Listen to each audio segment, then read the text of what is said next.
Months after Hurricane Maria, Puerto Rico is still in peril. Huge swaths of the island are still without power, running water, or access to medical care. Experts estimate that it will take years before these services are restored island-wide. Much of the blame has been placed on FEMA for a slow response in comparison to recent disasters on the mainland. But recovery from a disaster of this complexity and scale has proven more challenging than anyone anticipated. And filling the gaps between an overextended public sector and a suffering populace falls on the private citizens.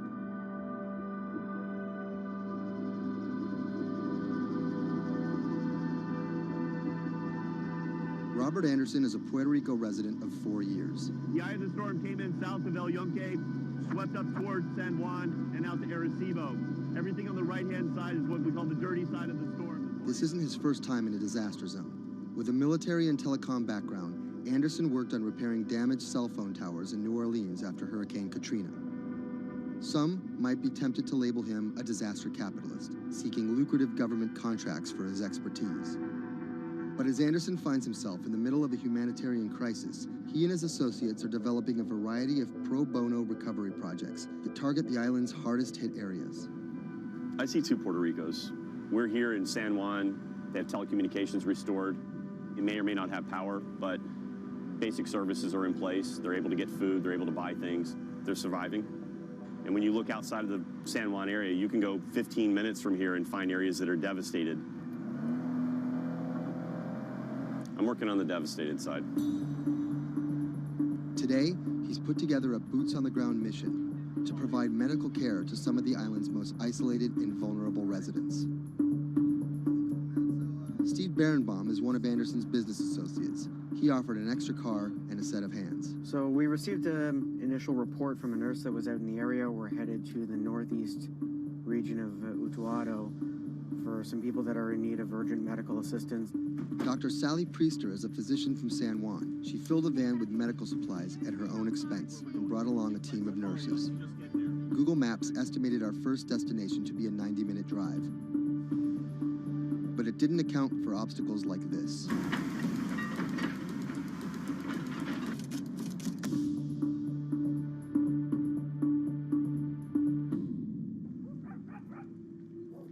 Our first stop was the home of an 82-year-old blind Vietnam veteran. His roof was blown off by the storm, and he's been living alone in a back shed for nearly 2 months. His cane actually got broken in the storm, so he's limited mobility. He has a number of medical ailments. Dr. Priester's having a look at him. We called the VA. They're going to get him set up with what he needs, get him stabilized so he can then be transported either to an evacuation center or off the island. It's when the chain gets broken, when those families that are connected to them leave the island or take off. These guys get left at the end of the road, and it's tough. FEMA was not officially part of Robert's team, and their arrival caught everyone by surprise. Their job here was to survey and report back to their superiors, and did not come with medical aid of any kind. People think that FEMA is there to hand out bottles of water, and it's not what they do. FEMA has a role to play. They have a very specific role. They bring in ships, they bring in airplanes, they bring in tractor trailers with pallets of things. But they're a big machine, and there's gaps in that thing. And you're seeing one of the gaps here, and we help fill that role.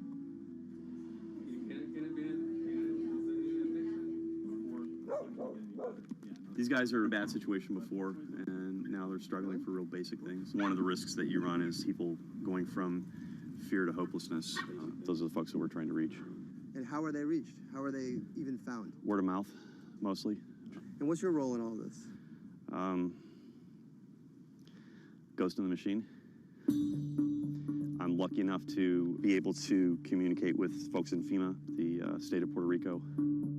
For a ghost, Robert makes his presence well known. Not only was he the de facto leader of the mission, now with FEMA in tow, he created his own maps to survey storm damage. So we're right here. And delivered them to FEMA HQ free of charge. I have pretty good reach. Perhaps that's how he managed to earn himself a coveted FEMA badge without actually working for them. And it's these relationships that allow him to operate more efficiently than an NGO or a government agency. We're able to resolve problems at a different level. Our next stop was on a mountaintop, a family of 11 struggling to care for their special needs brother in what was left of their house. Probably we are the first health team to come and visit this family. Muy bien, todo muy bien. The patient has Down syndrome. He is all day in bed. The difficulty with this is the patient cannot be alone. The most important thing is that you need to take care of the chronic disease besides disability, because they have been not going to a doctor, and no doctor has come in here yet. So we need a refill of this medication. After maybe 54 days, it's not getting better. And the only way that you can be able to see that is coming to the ground, drive, and see the people and talk to the people. You can see San Juan from here, but you can't get there. It's like the Emerald City.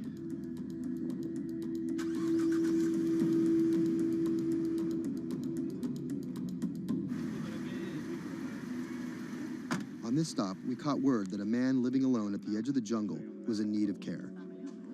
So we decided to take a little detour, come up here and check out and see what's going on. One of the challenges is to find those people that are at the end of these roads that need help.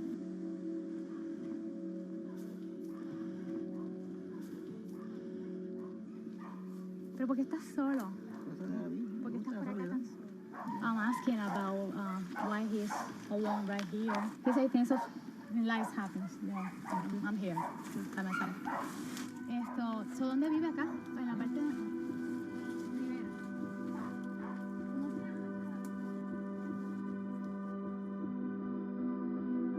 This is not a job. To do this, you need to have passion for what you can do. You're not going to get paid. It's said in disaster response and emergency response that the real first responders are your neighbors. You don't need to wait for a lucrative FEMA contract to go out and do good and to help the community. In the end, do you feel like you're making a difference? Lives you touch and people that you can affect. I don't really think about it in those terms. But why do you do it? It helps me sleep at night. I think it's as much for the people that are going out to help and do things as it is for the people that you affect. Whether out of altruism, or the lure of a paid gig, or some mixture of the two, Anderson hopes to stay here to help shape Puerto Rico's future. Puerto Rico's essentially been a colony for 400 years. It was treated poorly by the Spanish. It was not treated well by the United States when they first got here. Puerto Rico can continue in the way that it's always been, or Puerto Rico can rebuild itself like nothing that's ever been. And we have to do everything we can to make that real. That's the bottom line.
When I met him first online, I found him to be really sweet. I think I was the one who was talking for an hour. He was just listening. When we met, I saw her. She was beautiful, intelligent, and kind, which was, something that I was looking for.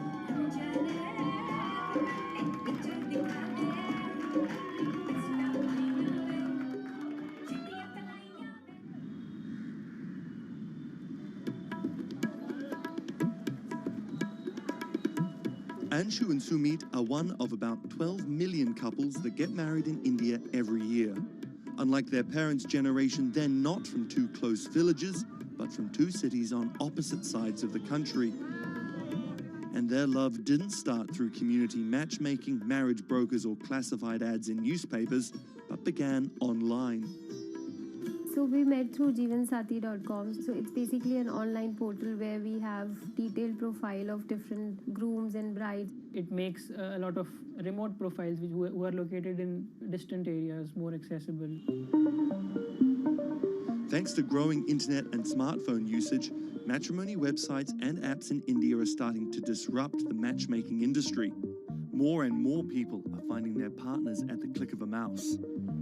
jeevansati.com, where Anshu and Sumit met, is one of the biggest players.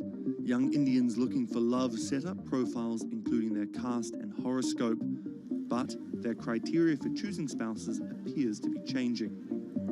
We have seen the shift from traditional caste community conservative parameters to something like which is more focused on education, employment.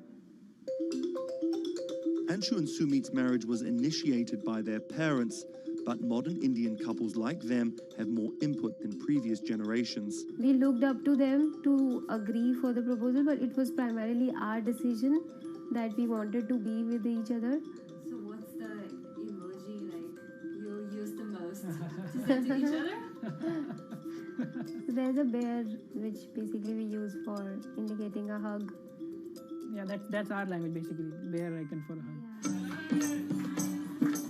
Time flies when you're in love, and just 1.5 months after they first met online, the couple got engaged. They decided to hold their wedding less than 3 months later. But planning a traditional Hindu wedding on such short notice is no easy task. The massive event usually lasts 3 days, has various ceremonies and celebrations, and involves the entire two families and hundreds of guests. Luckily, there are websites and apps for that. We searched online, we got in touch with Wedding Brigade, and they helped us finalize the venue. And it makes the search faster and efficient.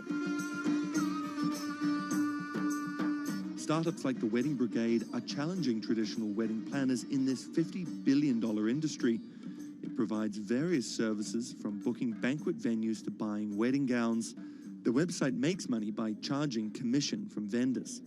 People don't want to be limited to what is available around them. They want to know the entire range of options available before making a decision.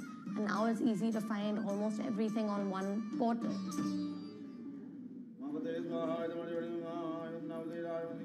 Anshu and Sumit are officially married in a ritual that has gone on for thousands of years, but their love started in a very new way. Technologies might be changing the way couples meet, date, and get married in India, but they're definitely not changing everything. The technology was only the first level help that we could get to find each other.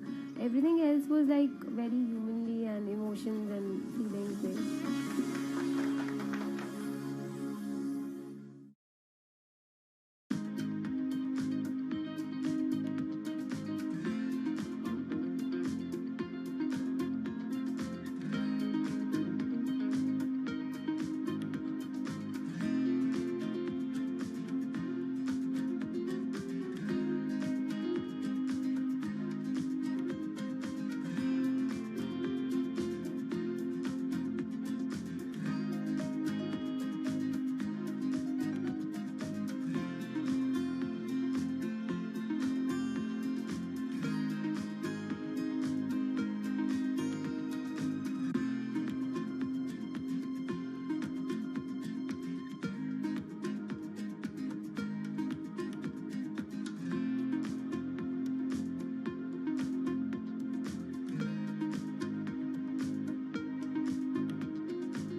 Massachusetts Senator Elizabeth Warren has become a symbol of everything the Republican Party stands against. Everyone gets a right to basic health care. We need strong oversight of these banks. A legal scholar and a consumer advocate turned politician, Warren has branded herself as a champion of the working class and made a career out of standing up to big business. While rumors of a 2020 presidency bid remain just that, I'm not running for president. her Senate seat is up for re-election in 2018, and Republicans are already pumping millions into super PACs to defeat her.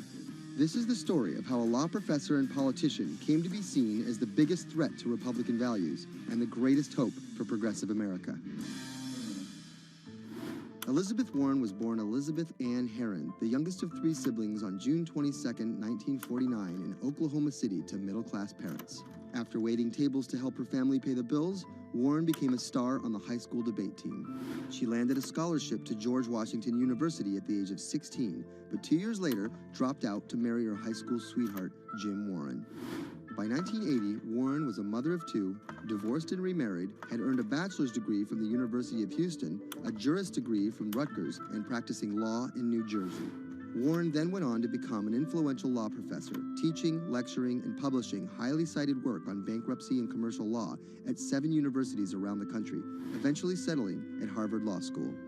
But Warren wasn't always a liberal lion. Elizabeth Warren used to be a Republican, actually. That's Stephen Dennis. I'm a Senate reporter for Bloomberg. Around the time that Elizabeth Warren switched parties, she became a fierce opponent of a Republican drive to make it much harder to file for bankruptcy. She fought that for a decade. It ended up passing anyways. While her efforts ultimately failed, her warning calls were heard in 2008.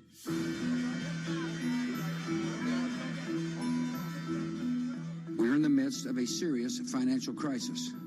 Our entire economy is in danger, and without immediate action by Congress, America could slip into a financial panic, and a distressing scenario would unfold.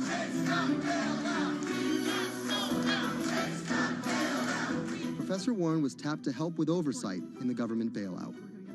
She would excoriate bankers and their bonuses and their practices. Why should the U.S. taxpayer alone carry Citi?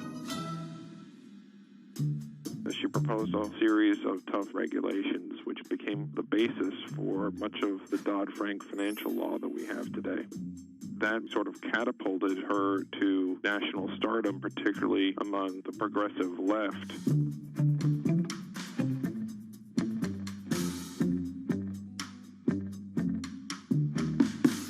Encouraged by her newfound notoriety, Warren declared her bid for the U.S. Senate on September 14, 2011. During the race, her opponent Scott Brown tried to derail Warren by accusing her of falsely claiming Native American heritage, a controversy that earned her the nickname Pocahontas. Nevertheless, she was victorious and won the Senate seat by a comfortable margin.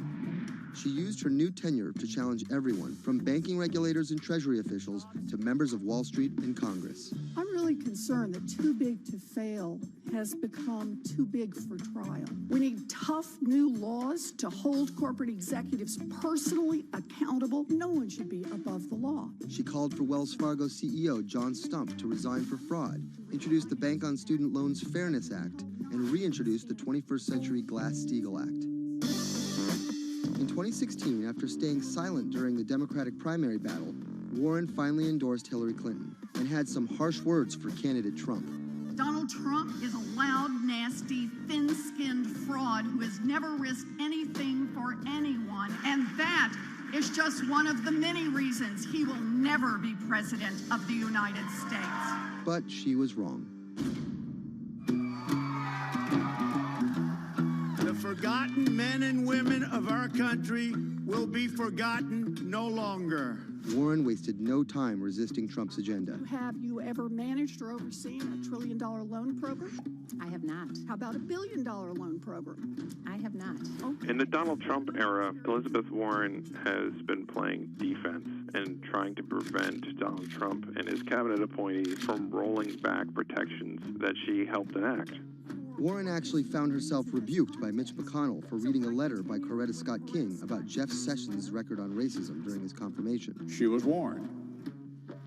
She was given an explanation. Nevertheless, she persisted.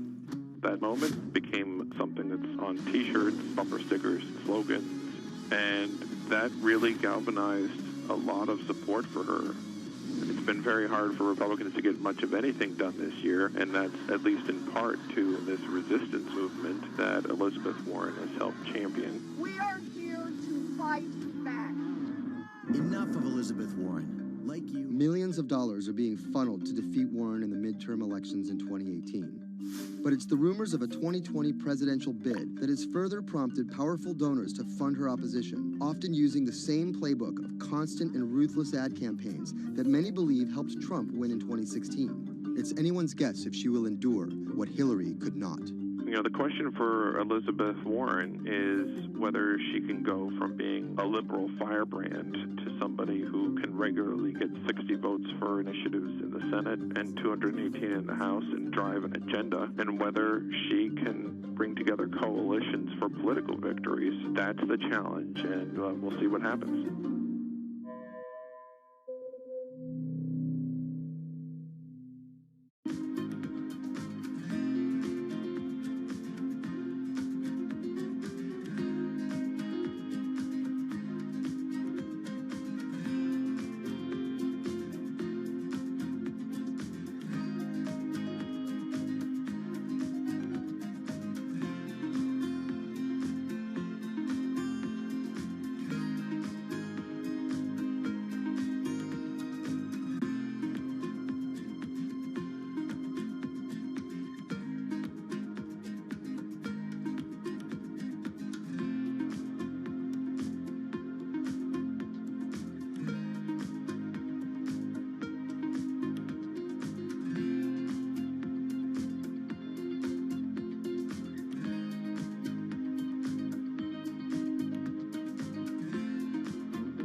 Sadiq Khan, the mayor of London, has made some powerful opponents. He doesn't know me, never met me, doesn't know what I'm all about. I think they're very rude statements, and frankly, tell him I will remember those statements. My message to Donald Trump and his team is that, your views of Islam are ignorant. He's the first Muslim mayor of a major Western capital and proud of it. This is how Sadiq Khan went from the son of Pakistani immigrants to a lawyer, lawmaker, and now the mayor of London. Khan's parents emigrated from Pakistan. His father was a bus driver, his mother a stay-at-home seamstress. The 10-strong Khan family squeezed into a 3-bedroom flat in South London. He wanted to be a dentist, but TV in the 1980s convinced him otherwise. Objection! LA law with its swagger and ill-fitting suits caught Khan's eye. He graduated in 1991 with a degree in law from North London University and joined a human rights firm.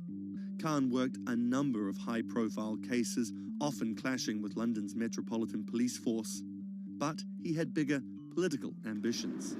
This is what being a new MP is like, squatting on a bench in the absence of an office, dealing with letters from constituents.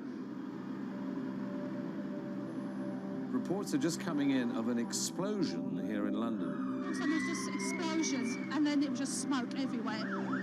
Everyone's just asking what's happened. Only 2 months after Khan entered the Commons as a Member of Parliament, London was attacked by Islamist extremists. That day will stay with me for the rest of my life. He spoke out against the attacks both as a London MP and as a Muslim. He has been very clear about his opposition to violence, opposition to terrorism, and has set out to make the case for a more open and peaceful Islam. That's Thomas Penny, one of Bloomberg's Westminster correspondents. Here is a man who is a Muslim, and he is standing up and being open and straightforward and being clear that the problem here is not Islam, but it's Islamic extremism. In 2015, a decade after the attacks, Khan ran for mayor of London, and his faith was back in the headlines. His opponent, Zach Goldsmith, trying to link Khan to radical Islam. The debate got again personal and nasty. The Goldsmith camp has called Khan extreme and accused him of associating with, quote, those who seek to do our police and capital harm. It's a pattern of behaviour. Even the former Prime Minister David Cameron repeated the allegations.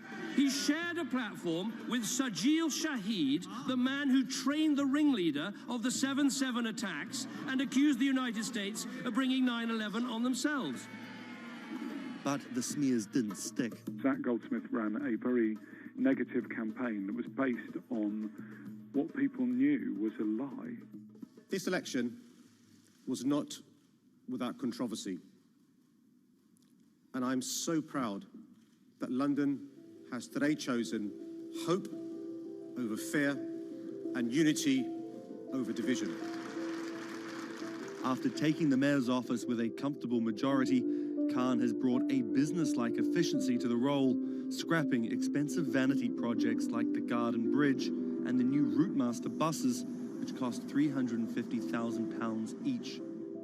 The former lawyer who used to fight the police in court is now praised for his close relationship with them. I was talking to a very senior police officer in the Metropolitan Police who said there was a sea change when he went into City Hall, and the police were saying how much they welcomed this because they knew where they stood and it was more straightforward to work with. So he works like a lawyer, he works like a government minister. Khan's kept his faith at the fore. He's an outspoken voice for moderate Muslims across the world. Donald J. Trump is calling for a total and complete shutdown of Muslims entering the United States. Now, by giving the impression that Islam and the West are incompatible, you're playing into the hands of the extremists. The ongoing spat between Khan and US President Donald Trump escalated when Trump went after Khan, misquoting him on Twitter just hours after the terrorist attacks of June 3rd, 2017. Khan's now one of the most prominent Labour politicians in the UK. In fact, a recent poll of Londoners found Khan was more trusted to keep the country safe from terrorism than the Prime Minister or the Labour leader. His story of going from the son of an immigrant bus driver to the mayor of one of the greatest cities in the world plays well with Londoners. But can he appeal to the rest of the nation? Has Khan got his eye on the top job? And is the UK ready for a Muslim Prime Minister?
What does it take to change the world?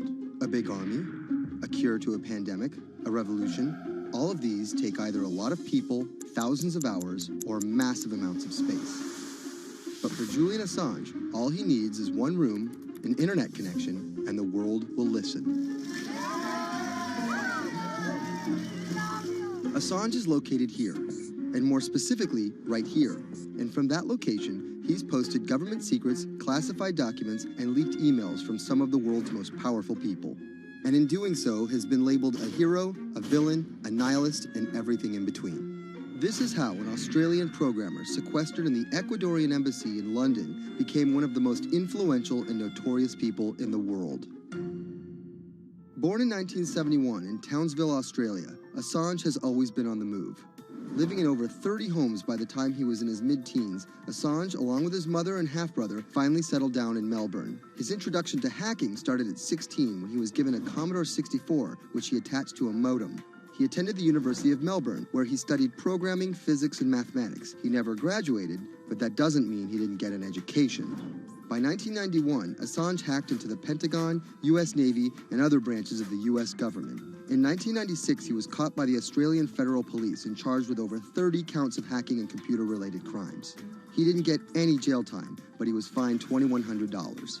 I think the first taste of what would come later was the hacking that he did as a young programmer, and that really sort of foreshadowed a healthy skepticism of the use and abuse of technology by governments. That's Vernon Silver. I'm a reporter for Bloomberg's investigations team. Assange's youth as a hacker laid the foundation for him to start WikiLeaks in 2006. But what is WikiLeaks? It's a website that posts unfiltered, usually classified documents. What separates it from every other media outlet is that they have no editorial hierarchy. With a publication like the New York Times, information comes in, they take that information, package it, then disseminate it for the public to see. WikiLeaks, however, cuts out the middleman. WikiLeaks gathers information, most of it given to them anonymously. So what they're doing is really very simple. They get the information in one end from who gives it to them and out the other with sometimes minimal interference. Julian Assange is the leader of that, the mastermind, the creator, and really, because he thinks of it as a journalistic enterprise, the editor-in-chief. But every story starts with a source, and Assange has some unconventional sources. Julian Assange does not hack as far as we know. He is the recipient of people who are either insiders who give him secret documents or hacked emails from a foreign power. That's Eli Lake. I am a columnist for Bloomberg. And there was no source bigger for Assange than Chelsea Manning. He used to be known as U.S. soldier Bradley Manning. In 2010, Manning provided Assange and WikiLeaks with hundreds of thousands of leaked government documents. WikiLeaks quietly began releasing the documents in February of 2010, then made big headlines in April by posting what is now known as the collateral murder video. Come on, fire! It was a vivid, graphic video. It changed the debate on the Iraq War, and importantly, it put WikiLeaks on the map when they put it online, and they couldn't be ignored at that point. And those leaks were just the beginning. They went on to post more than 90,000 leaked documents known as the Afghan war logs, 390,000 documents known as the Iraq war logs, and 250,000 private messages between diplomats called cables in what is now known as Cablegate. These leaks were met with very real ethical questions. The problem with publishing those cables was that a number of confidential sources for U.S. diplomats who faced real danger when their names were exposed. Then Secretary of State Hillary Clinton drove the point home that every country, including the United States, must be able to have candid conversations about the people and nations with whom they deal. Shortly after Cablegate, the Swedish government issued an arrest warrant for Assange on allegations of rape and molestation. He claimed the allegations were fabricated to get him extradited to the United States, a claim the U.S. government denied. Either way, Assange's next move was to seek refuge in the Ecuadorian embassy, which really was the beginning of the new chapter in his life and what we're dealing with now, which is him being stuck in London. What was supposed to be an office in an embassy is now Assange's self-imposed prison to this very day. But that doesn't mean he's slowed down. Since being trapped in the embassy, WikiLeaks has released files about Guantanamo Bay prisoners, Syrian political figures, and the draft to the Trans-Pacific Partnership. And then came the 2016 U.S. election.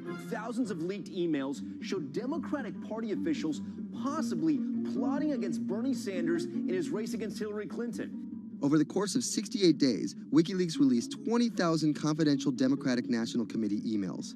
In terms of the presidential race, if you look right here, when Assange released the first batch of emails, Trump actually takes his first lead against Clinton. I think we've had enough of the Clintons, in all fairness. Once WikiLeaks started exposing secrets of the Democratic Party, Julian Assange became a hero to many on the right. Public opinion kind of flip-flopped. WikiLeaks. From the emails, we now know Hillary Clinton's campaign manager makes risotto, and also how the DNC squashed Bernie Sanders' campaign. One thing we don't know is who gave Assange the stolen emails in the first place. Many leading Democrats say they suspect it was the Russians. They released an analysis from a private cybersecurity firm that had said it was the Russians. But Assange claims our source is not the Russian government, and it is not a state party. So this is where we stand today. The public still doesn't know who provided the emails to WikiLeaks. Meanwhile, Assange is still running WikiLeaks and still releasing documents. In March 2017, he started publishing documents from the CIA's Center for Cyber Intelligence called Vault 7. The CIA, the agency charged with finding and keeping our top secrets, can't keep its own secrets. As long as Assange has a connection to the world, no government secret will be too far from exposure. Julian Assange is still in the embassy. Maybe he'll leave, maybe he won't. Kind of regardless, his work has been done. He's changed the way people think about their governments, about their own secrets, about their own hackability, and really the world has changed because of him.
When it debuted, the 4G wireless we have today allowed people for the first time to hit the road and explore unknown places with only a smartphone for directions. When 5G arrives, it could enable driverless cars to take us there as well. 5G stands for fifth generation mobile networks or wireless systems. It's insanely fast and can accommodate a lot more connected devices. But the reason it's being called revolutionary is because 5G will allow connected devices to speak to each other as well as people. Right now we're living in a world where really it's a one-way experience. That's Bloomberg tech reporter Ian King. The network talks to your phone, you look at your phone and access data, then you send something back to the network. What we're being told about 5G is that really for the first time we're going to see machines communicating with each other over mobile networks in a meaningful way. 5G could end up being 100 times faster than what we have now, with speeds that could reach 20 gigabits per second. In plain English, that means downloading a full-length HD movie in seconds. 5G will also increase total bandwidth, which we will need in order to accommodate the growing Internet of Things. We're talking about the class of devices like internet-connected refrigerators, thermostats, dog collars, but 5G will enable many, many more. Things like your utility network, factories, where machines are just sat there not connected at all. Suddenly they're all going to be connected. Suddenly we're going to be able to have real-time monitoring. Other things like cars, like utility poles, like your light, the light poles. But perhaps the biggest advance will be a huge reduction in communication lag time, known as latency. A network of driverless cars will need the speed of 5G to ping each other multiple times per second to avoid collisions. Near instantaneous data transfers could allow doctors to perform surgery remotely with a robotic scalpel. So how will all this work? First, you need to improve network density. And that's just a fancy word for saying you put more towers out there. What we're being told is that's not actually the case with 5G. The idea is 5G will not only use the existing mobile spectrum, but also tap into higher frequencies called millimeter waves. Millimeter waves can carry more data, but only travel short distances. This may mean you'll see a lot more of these base stations around town. And the new towers may have as many as 100 antenna ports, compared to about a dozen on 4G cell towers. So when will we get 5G? Getting 5G ready is expected to cost providers $275 billion over 7 years in the US alone. Look for the first 5G service to pop up in big cities sometime in 2019.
People think of Vladimir Putin, they think of capital P, power. And that's exactly the impression he creates. Whether it's physical power, firing different weapons, riding in various James Bond-esque modes of transportation, or tossing hapless opponents in judo. Or political power, ruling his own country with an iron fist, crushing his political opposition, or, most recently, being accused of meddling in foreign elections for his own benefit. This is how Vladimir Putin went from a poor, tough kid in Leningrad to a KGB spy to the very symbol of modern Russia. Vladimir Vladimirovich Putin was born in 1952 in Leningrad, which is now St. Petersburg. His father was a factory foreman and his mother a homemaker. It is widely said that Putin's public-facing tough guy persona can be traced back to him getting into fights when he was younger, which paved the way for him to take up judo. After getting a law degree from Leningrad State University, Putin joined the KGB Foreign Intelligence Service. He spent 16 years in the KGB. When Putin returned to Russia, he began his political career. He went to work for Anatoly Sobchak, who was then the mayor of St. Petersburg. That's Leonid Bershidsky. I'm a columnist at Bloomberg View. Putin thrived in Sobchak's administration because he was sort of considered pretty efficient city official at that time. He was very loyal to Sobchak. So loyal and efficient that he was noticed by Yeltsin's close circle. And those people soon brought Putin over to Moscow to work in Yeltsin's administration, where he quickly climbed the political ladder. Then, of course, he was promoted to Prime Minister of Russia. That's Dmitry Trenin. I'm currently director of the Carnegie Moscow Center. Around this time, Yeltsin and the people around him, the so-called family, decided that Putin would become Yeltsin's successor. And then this happened. The apartment bombings were carried out in 3 Russian cities, killing 293 people and injuring more than 1,000. Putin immediately accused Chechen separatists for the bombings and followed it up with action. He was credited with having a very successful military campaign against the terrorists. And it worked. After that, he became an heir apparent in the eyes of the Russian people. 3 months later, Yeltsin resigned. And on his way out, a famous exchange. He was getting into the car in the Kremlin, and the last words that he addressed to Putin before getting into his car was, "Take good care of Russia." So Putin took over as president, and 3 months after that, won his first election. But just because Putin won the presidency, that didn't mean he had all the power. This is Michael McFaul. I was U.S. ambassador from 2012 to 2014. In the 1990s, there was a fire sale of all the things worth owning in Russia, and certain people, the oligarchs, did better than others in that fire sale, sometimes called privatization, and those people tended to be well connected with the Yeltsin regime, and they weren't Putin's friends. But they probably miscalculated, thinking that they could easily find a way to influence him. It became impossible almost from the start. From that very moment, there was warfare between him and the oligarchs. That's when Putin gave the oligarchs a choice.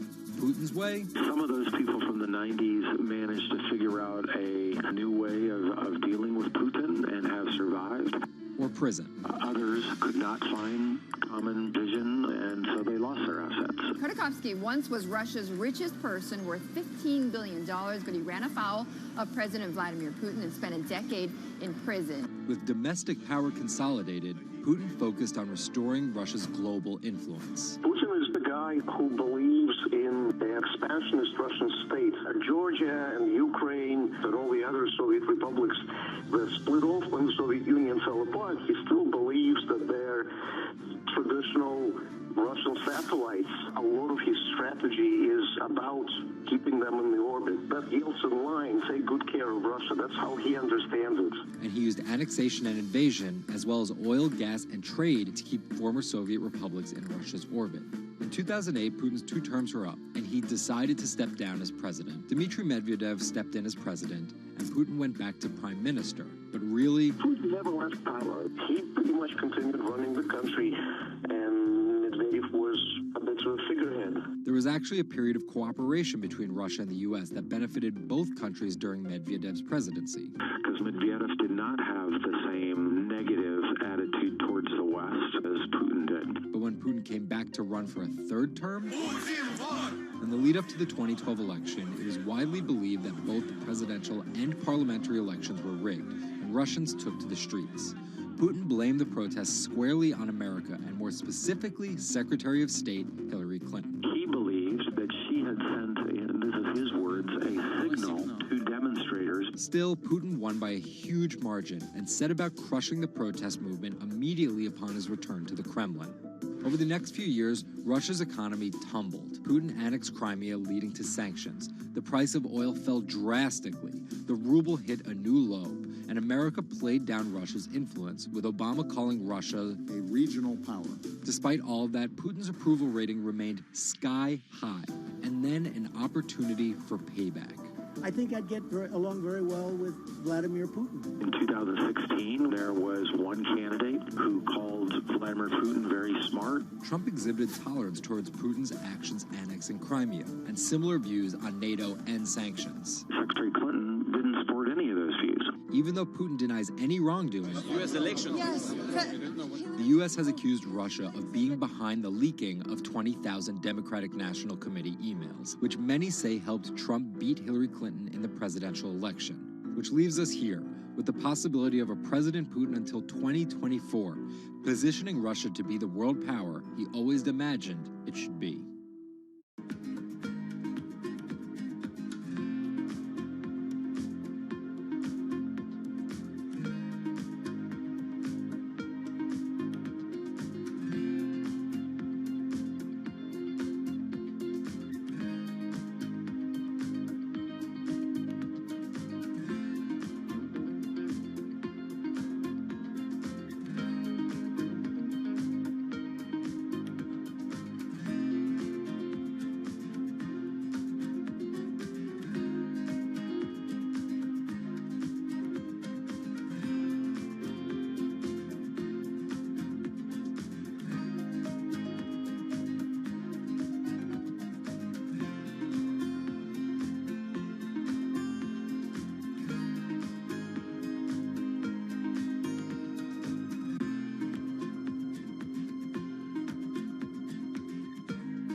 Jack Ma is Asia's richest man and most recognizable business tycoon. He's the chairman of Alibaba, China's e-commerce giant and one of the 10 largest companies in the world. Yet he still wants more. We know where we're going. We want to be the 5th largest economy. Big words from the man some call Asia's Jeff Bezos. He's confident, he's charismatic, and he's definitely not the average CEO.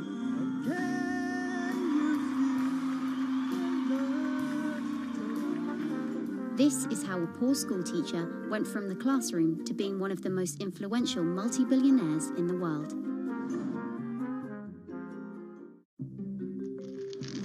Ma was born in China's southeastern city Hangzhou in 1964. His parents were traditional musician storytellers.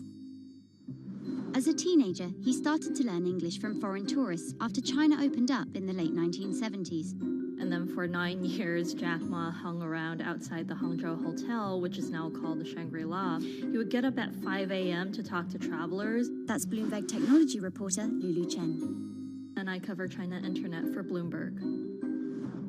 Ma failed China's National University entrance exam twice before being admitted to local teachers' college. He graduated in 1988. He applied for 30 jobs and got rejected, including from the fast food giant KFC. When KFC came to China, come to us say, 24 people went for the job. 23 people accepted. I was the only one guy. Then Ma got a job at a local university and taught English there for about 5 years, earning just $15 a month. On the side, he started a translation company with several friends. During a company trip to the US in 1995, Ma had his first encounter with the internet at a friend's place in Seattle. I searched the first word, beer. I don't know why, because it's easy to spell, baby. And I see beers from Germany, beers from USA, beers from Japan, but there's no beer from China. So he searched for the word China instead and still couldn't find anything. And that got him thinking. He wanted to build something that would put China on the world's map. He started China Pages, a Yellow Pages-like website, but it didn't take off. Then Ma joined a government agency in Beijing to help set up a website. By 1999, the internet stock boom had gripped Wall Street, and back in his Hangzhou apartment, Ma decided to try again. With his wife and a group of friends, Ma raised $80,000 and set up Alibaba, a site that allowed businesses to sell stuff to each other. 人家美国人强就强它的硬件，强就强它的系统建设，这方面确实比我们高。但是玩信息玩软的，中国的脑袋绝不比我们差。我们在座的所有人的脑袋绝不比我们差。By 2000, Alibaba had raised $25 million from investors, including Goldman Sachs and SoftBank. He had no business plan and zero revenue, but his eyes was very strong eyes. In 2003, Alibaba started Taobao, a platform for individual sellers to trade with each other, and publicly declared war against eBay, who had started to make a foray into China. Jack Ma has this famous saying that Alibaba is a crocodile in the Yangtze River, whereas eBay is a shark in the ocean. And if they fight eBay in the ocean, then they'll lose. But if they fight them in the Yangtze River, then they have a home base advantage. In 2007, just 1 year after it forced eBay out of China, Alibaba debuted its business-facing division on the Hong Kong Stock Exchange. But it delisted 5 years later as its performance sagged. But in 2014, Alibaba raised $25 billion in the world's biggest IPO in New York.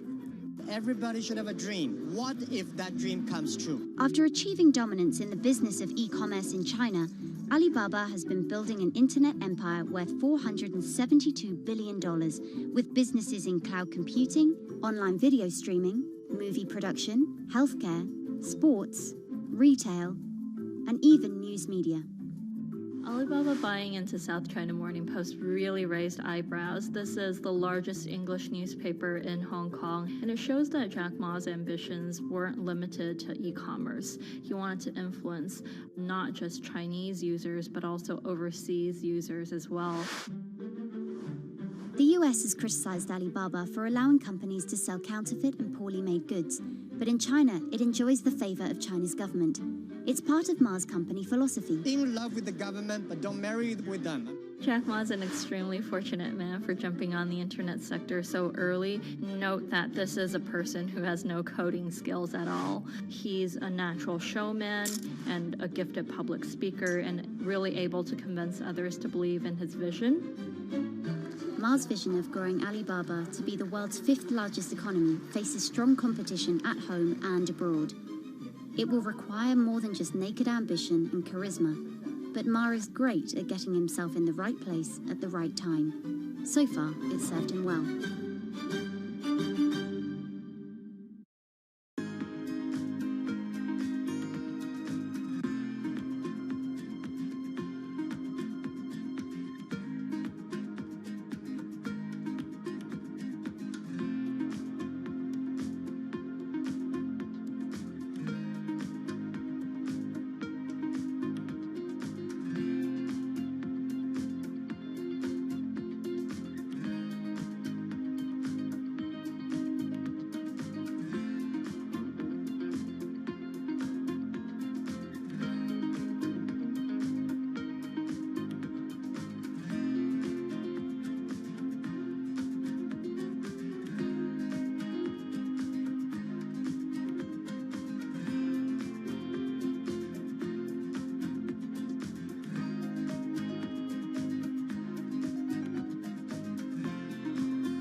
Peter Thiel is a walking contradiction. He got his bachelor's and Juris Doctorate from Stanford, but speaks out about the horrors of higher education, saying college is as corrupt as the Catholic Church was 500 years ago. He's a staunch supporter of the free press, yet he bankrolled a lawsuit to bankrupt an independent media company. But these were not journalists. And most of all, he's an immigrant libertarian who's the most public supporter of Donald Trump in all of Silicon Valley. What Trump represents isn't crazy, and it's not going away. This is the story of how an openly gay, immigrant genius, libertarian billionaire went from tech contrarian to Silicon Valley's biggest Trump supporter. Peter Thiel was born on October 11, 1967 in Frankfurt, West Germany, to Suzanne and Klaus Thiel. Peter's family emigrated to Cleveland, Ohio when he was 1. An Ayn Rand devotee during his youth, Thiel attended Stanford University majoring in philosophy.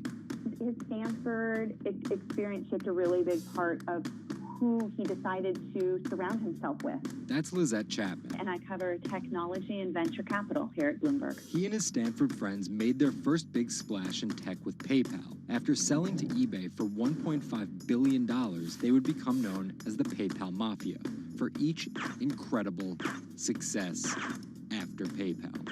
For Thiel, that began with an early, modest $500,000 investment in Facebook. And in VC speak, early means big risk, but also big reward. He turned that initial $500,000 investment into more than $1 billion in cash. But Thiel was just getting started with Facebook, and he went on to make a whole bunch of wildly successful investments. From SpaceX to Airbnb to one of the largest, most powerful companies in the United States, if not the world, and of course that's Palantir. The incredibly controversial secretive data mining startup he founded with his colleagues from PayPal. It connects data silos and then allows non-technical people to search that information for patterns. Data like financial information, feeds from video cameras, biometric details, passport information, flight manifest. Palantir doesn't talk much about how they collect this data, who has access to it, or what they do with it. But they have contracts with the Department of Homeland Security and the CIA and the Department of Justice and the Securities and Exchange Commission and several other federal agencies. It's the richest company you've never heard of, valued at $20 billion. But there are plenty of obscenely wealthy people in Silicon Valley. What makes him different... He's a complex ball of multiple contradictions. Take college, for example. Even though college was extremely important for Thiel, there's something called the Thiel Fellowship. In exchange for dropping out and a promise not to pursue college, Thiel would give them $100,000 each. You basically tell people that if you get a diploma, you're saved. Otherwise you go to hell. You go to Yale or you go to jail. Also, his relationship with the press. Here's another contradiction. He's donated to free press initiatives, including the Committee to Protect Journalists. But he also secretly spent tens of millions of dollars bankrolling a lawsuit filed by Hulk Hogan over the publication of a sex tape and bankrupting the independently run Gawker Media. Why did he do this? Because in 2007, one of Gawker Media's blogs, ValueAg, outed him as gay. And with the lawsuit, he found an opportunity to get back at them by funding the lawsuit that Hulk Hogan was able to bring then, but he wouldn't have been able to do that without Thiel's money. And finally, Thiel's biggest contradiction, his endorsement of Donald Trump. When he was asked about his support for Trump, he was surprised at the outrage that came with it from many of his colleagues in Silicon Valley. He didn't want more of the establishment. No matter how crazy this election seems, it is less crazy than the condition of our country. After briefly supporting Carly Fiorina in the primaries, Thiel pivoted to Trump, donating $1.25 million to Trump and his associated super PACs in October 2016. And he didn't just help Trump financially. He gave a full-throated keynote speech supporting Trump at the Republican National Convention. I'm not a politician, but neither is Donald Trump. He is a builder, and it's time to rebuild America. And when Trump was finally elected, Thiel was given the reins to an enormous amount of power. And I want to thank you, man. You have a very special guy. He was named the transitional advisor And in that role, he did a lot of interviewing and a lot of vetting to fill hundreds of cabinet positions and different jobs within the administration. But it turns out Thiel's support isn't unconditional. Talking to people who spend time with him, I have also heard that he is no longer a great supporter of Trump. It was reported that Thiel was unhappy with the direction of Trump's presidency. Ever since, he's been mum, making no public appearances, no statements, and staying out of the spotlight altogether. Although there have been suggestions that Trump could tap Thiel for a top intelligence post or ambassadorship, there's no indication he'd accept. He's described his relationship with politics as schizophrenic. He gets really involved, and then he runs away as fast as possible. Whether Thiel takes a new position or simply continues as a board director at Facebook and Palantir, at just 50 years old, he's primed to wield some serious influence in technology and politics for decades to come.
Two 2016 was again the hottest year on record, and the previous 17 years have seen our 16 most scorching. Scientists overwhelmingly agree. Global warming is the culprit. And it's just getting started. Ice caps, extreme weather, wildfires, droughts, and the hits keep coming. What are we doing about it? In 2015, the world took its boldest step yet to stem climate change with a historic accord in Paris. But now comes the hard part. Nations must change energy policies and invest huge amounts of money, and they will likely do it without the United States. President Donald Trump announced on June 1st that the U.S. would withdraw from the accord. The reality is that withdrawing is in America's economic interest and won't matter much to the climate. Here's the situation. Decades in the making, the Paris Agreement united the US, China, and more than 190 other nations in a push to limit fossil fuel pollution. The UN-sponsored plan secured pledges to cut greenhouse gases, the emissions that trap heat in the Earth's atmosphere, in an effort to avoid the rising seas and other environmental disasters that climate models predict. But even if all pledges are met, the globe is expected to warm by as much as 3.4 degrees Celsius this century, more than the UN target of well below 2 degrees. Meeting the Paris Agreement means that governments will have to offer more incentives for clean energy, scale back support for fossil fuels, make emissions more costly, and reduce deforestation. It's estimated that the deal will require $13.5 trillion of spending through 2030. Here's the argument. Unlike past climate pacts such as the Kyoto Protocol, each country set its own Paris targets and then promised to revisit and improve them. The US was primed to play a lead role in climate change, but Trump's energy independence executive order reverses Obama-era rules and directives put in place to combat climate change, and expands production of coal, the dirtiest fossil fuel. The resulting policies threaten the global fight against climate change. Without the US commitment to emissions reduction, other countries may join it in abandoning the Paris Agreement. This could make it almost impossible and even more expensive down the line to stop climate change. Optimists argue that the shift to a lower carbon future is already underway. Businesses, cities, and US states, such as California, are already investing in wind and solar and taking other steps to make it work. I've actually been called an environmentalist, if you can believe that.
There's an inherent attraction to light and being human.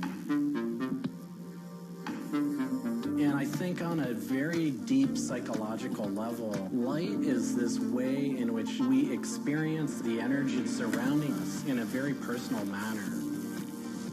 My name is Matt Dilling. I'm the founder of Light Bright Neon Studio, and we manufacture, produce, and restore neon works of art and design.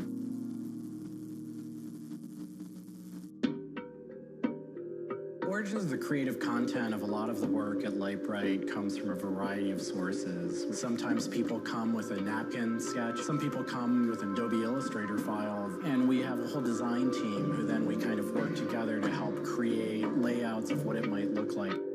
Scale it up and create a paper template using a pen plotter. And that paper template actually becomes our guide for what we're going to bend the neon to. We take from the office into the glass shop. We pick out the right size tubing with the right color for the right size project. From there, we heat up the glass tubing. The torches heat the glass well in excess of 1,000 degrees in order for it to get into its molten state. We heat up and bend the glass tubing to match the template. One of our chandeliers has over 100 different bends in it. So each one of those bends has to be marked for a heated up bend. We also have to allow the glass to cool between the bends so that the next area can be worked on and heated up in its own unique fashion. It turns into spaghetti, and then we have to make sure that that spaghetti lines back up and cools to the template. We use a blow hose to connect our mouth to the tube, create a volume that's closed, and we can control the pressure in there with our mouth. There's just a variety of challenges that come up inherently in working with glass. Glass can crack due to stress, and sometimes you'll just have a batch that all it wants to do when it gets near a torch is crack.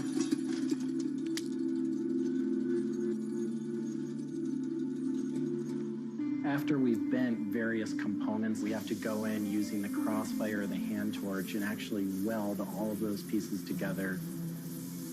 The last step on that is then to weld on electrodes onto either end. Each one of those steps is very, very specific. I draw inspiration from so many different experiences. It's hard to come up with one thing that's particular, but one of the ways that I really am able to connect with the creative is to float. Floating is a similar experience to meditation, to psychedelics. Going into a blackened room and laying out in a body of water and salt that's heated to your body temperature, and it allows for all sort of external stimulation to fall away. And your internal world really begins to bubble up and manifest. You really get to experience a different relationship to your mind.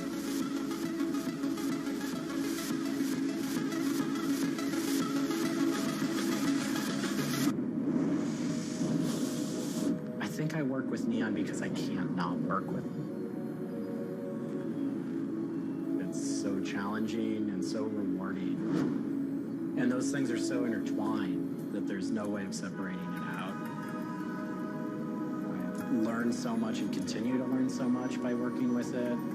I find so much inspiration in working with it, and I just continue to experience new and different things through the medium. It's that close to me at this point.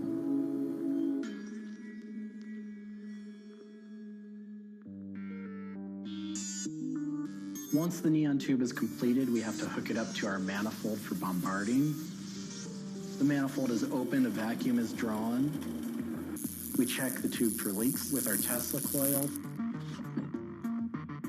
We close the tube back off, and we heat it up using a very large and powerful transformer. As the tube is heated up, it releases anything that's not inert inside the tube, and we evacuate that out. We introduce the gas into it. And we seal the tube off, sealing into that tube whatever gas we introduced into it. I think my favorite part of making a neon light is when I see it lit up for the first time. Different gases, when electrified, emit different wavelengths of light. Neon gas is this very bright orange, fiery red color. Argon gas creates a very intense blue, but that light output that is produced can then be expressed in a different wavelength by coating the inside of the tubes with a phosphor coating that takes that one wavelength of light and emits a different wavelength. We bring it over to the aging table where we hook it up to an age-in transformer and allow it to settle, age the gas in that we've introduced to it. There's always a stray particle of something left inside the tube. But that time that the oxide coating can act to scrub whatever is left inside the tube while things are getting settled into place.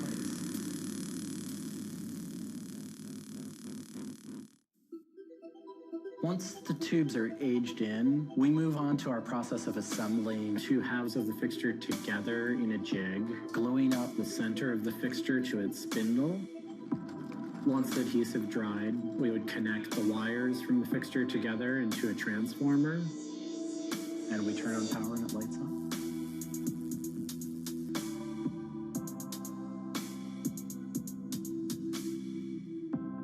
Part of what we love about what we do here is that we try and put out into the world the kind of things that we'd like to see. I still am surprised when it lights up. I'm still excited when I get to see it illuminated. There's an ineffable quality to it. To me, is this insight into the inner workings of the universe. It literally is. It's a way of looking at what is surrounding us in the cosmos in a new light.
bit like an addiction. You've got to make something. You have to do something. It's borderline obsession. And every bike we build is my favourite bike at the time, and as soon as it's done, I want to build another one.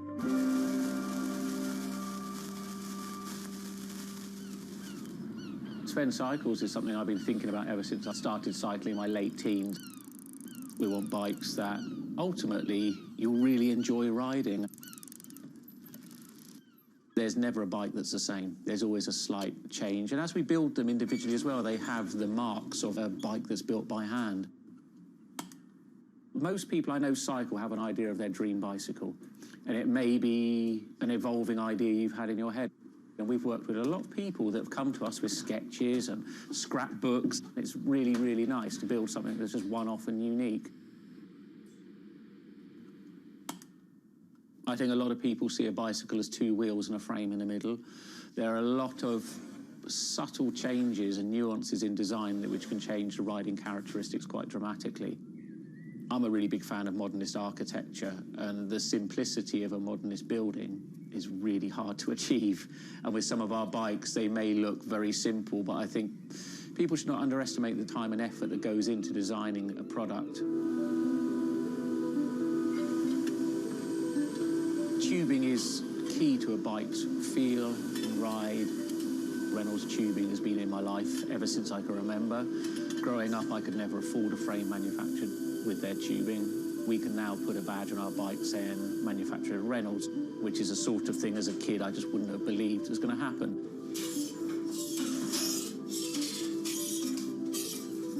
Every part of the bike has a specific tube. It's not universal. The first thing we do is get the tubes out, check they're correct, check the wall thicknesses, sand the edges, make sure it's all really clean, because if it's not clean, the tubes won't join together correctly. We build in steel because I still believe it's one of the best materials to use. It's been used in bikes since the late 1800s, and they're still using it now for a very good reason. It's the flexibility that we can replace the tube, repaint the bike, and you wouldn't know it's damaged. I just like working with it. It's very sculptural. This isn't sort of aerospace precision engineering. It's a steel rule and a marker. So when we're cutting the tubes, it's within a mil or two. But what we're trying to do is take the best from bicycle building in the past and add a little bit of modern flair to it.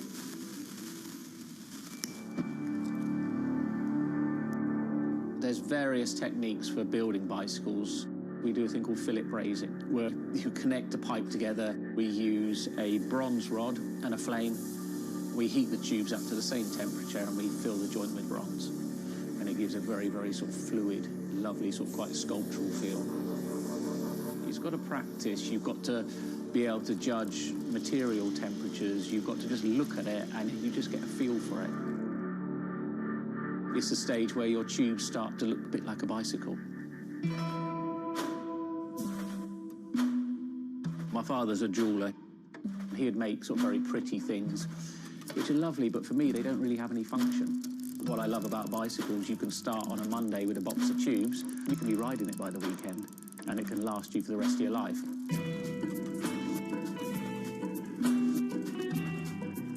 Outside of the frame and forks, the other most important part is the wheels and tyres. When you build the wheels, you have to lace them, so there's little holes going all the way around the rim. You poke the spoke through. We do build all our wheels by hand here because a machine can't get 30 years worth of wheel building experience. Colour is very, very personal. With any of our bikes, you can have them painted whatever colour you want. We've matched one to a teapot, so we can get that scanned and we can match that, or someone's favourite item of clothing. I like to let the bike sit for 4 or 5 days minimum, just so the paint can have time to cure a little bit, and then we assemble it.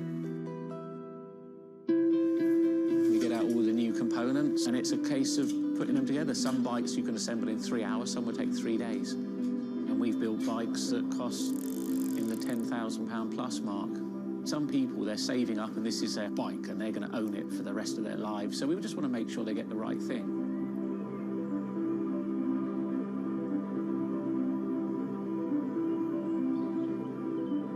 I think the bike for me was the first time I had some freedom. So as soon as I had one, I was off.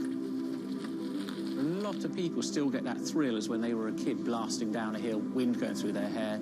It's fun. Everyone has their favourite jacket or something that just makes them feel good. If you've got a bike that fits well, you actually feel part of it.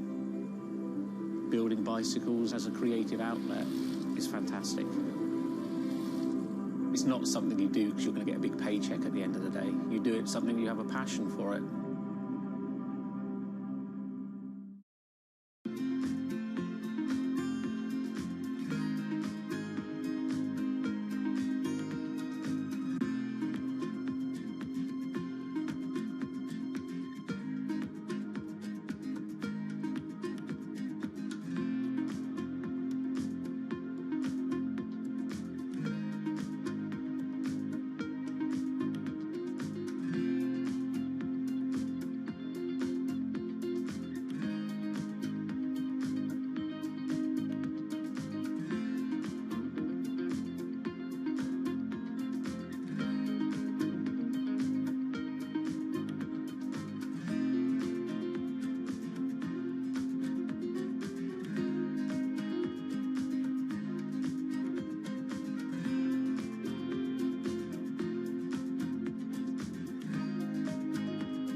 If you ever saw a wooden surfboard, it was probably hanging in somebody's house or underneath the deck.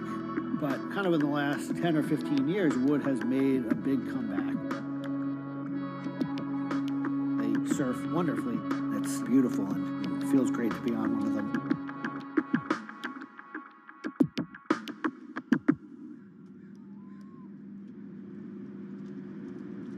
I always had a love for wood and kind of passionate about things that went in the water. I've kind of been around wooden boats most of my life. There's just so much character. The way they're built, the stories that come with them, a lot of that has translated over to why we build surfboards the way we do.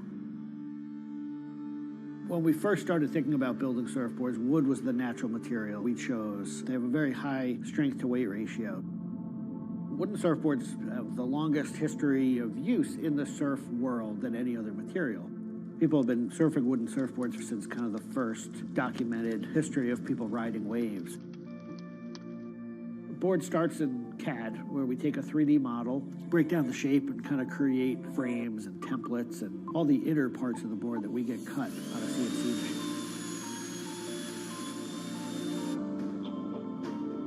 We take those frames and we just pop them out, assemble the frame into kind of a skeleton. go out to our lumber shed, pick a bunch of cedar, and bring them into our mill shop, put glue along the edges, clamp it all together into a panel. Everything's book matched. You have symmetry in the colors and texture of the wood. Cut your outline. Take our assembled frame, gently put it down right on top of the plank.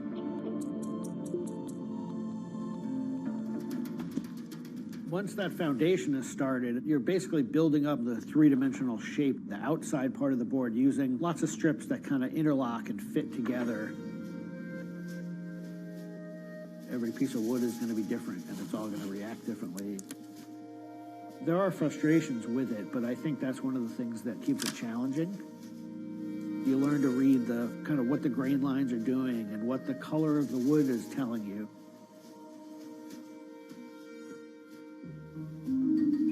Once those rails are cleaned up, we put our top planks on. It's a little bit like putting a lid on a box. It's like, this is it. Whatever's inside that board is staying inside that board. And by tensioning some rope, you can clamp the two together. It's like a time capsule.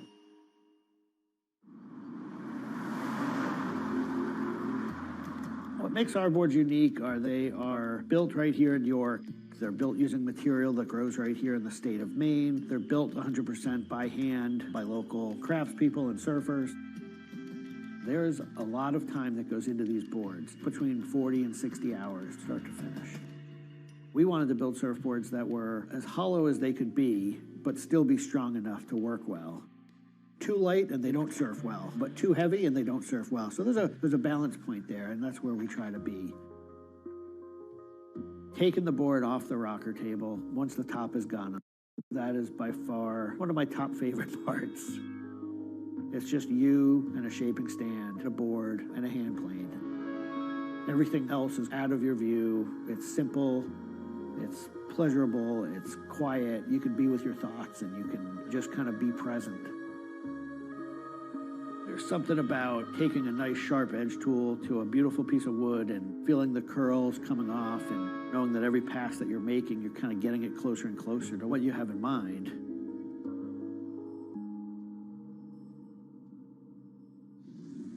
Once we've shaped it down and the board's looking like it's supposed to look like, it's time for it to go into the glassing room. 4-ounce fiberglass, laying it over the board, draping it over the edges, cutting it, applying epoxy, and on the board. Once both sides are lamb coated, it's time to put in the hardware. Drill and router and install the fin box. And on the other side, we drill and put in the leash plug and a vent. There's a lot of air just naturally inside the board, and that air wants to expand and contract with temperature changes. And that vent has a little piece of Gore-Tex fabric in it, and it allows air to kind of breathe both ways, but it doesn't allow water to get in. Once all that hardware is put in, it goes back into the glassing room. We brush a nice, beautiful, thick coat of epoxy over the whole surface, and that we call a gloss coat. That's supposed to look beautiful and glossy and shiny and flawless. You get to see that board come to life. Whatever the colors in the wood, they really come out. It just makes it look like candy. You just want to touch it and run your hands down it, and it's just kind of the icing on the cake.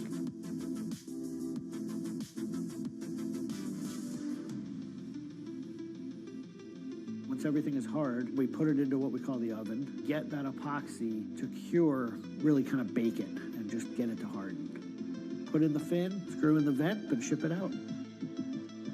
We just love the idea of building something that's sustainable and long-lasting and made by hand. Kind of gives you a deeper connection to the product over something you might buy on a shelf.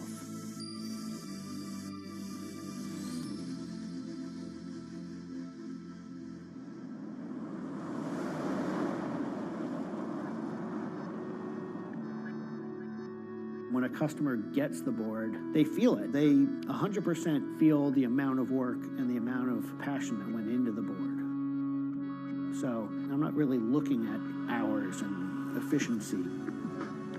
We're looking at like doing it right and enjoying it as we go.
Ma Baoli, better known as Gang La, is one of the 4 Grand Marshals leading New York's Pride Parade this year.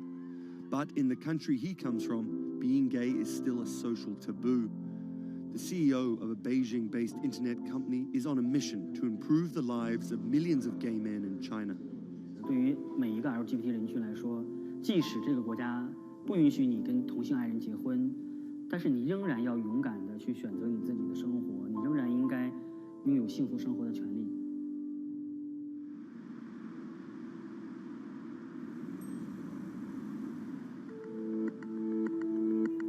Ma's company Blue City runs an app and a website specifically for gay men. Blued is one of the biggest gay social networking apps in the world, with an estimated 30 million registered users. Unlike most other apps, Blued is more than just dating or hookups.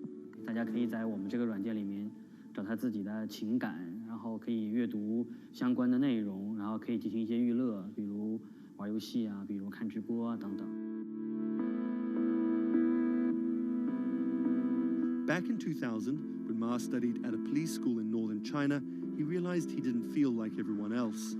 因为他们都找女朋友，然后谈恋爱，但是我对长得好看的同性的男生，我反而觉得对我更有吸引力。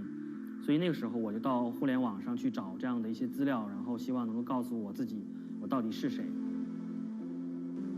互联网上所有的信息都是负面的，都是错的，就是说同性恋要电击疗法，要被治疗，然后要吃药等等。After visiting some foreign websites with different attitudes to homosexuality, Ma created his own site for a Chinese audience, encouraging people that 他们也是正常的，他们不用自卑，然后也不用自杀。Even though attitudes towards homosexuals are slowly changing in China, it's still a social stigma. The virtual world of Blued, where members can be open about their sexuality, is for most a striking contrast to their real lives. This is live streaming, a function added to Blued in late 2015, right as the internet craze was starting to take off in China. Many self-made stars like Jin make decent amounts of money by receiving audiences virtual currencies and gifts. 我们不是彼此的初恋，初恋这种事儿多不靠谱啊。For Kyle and Klaus, a couple who have come out, live streaming on Blued means something different. 其实我经常会收到很多粉丝的一些互动的留言，就是类似就是说你们让我们看到了同志情侣之间的一些希望啊，我看到这样的留言我是很欣慰。The government's rules for acceptable content online may shift quickly in China, with LGBT material in a grey area. Many companies feel the chill of the recent internet crackdown, but Blue City still runs as usual. Ma has won the Chinese government's trust by helping with HIV prevention among gay men. A third of the company's staff are dedicated to screening pornographic and politically sensitive content.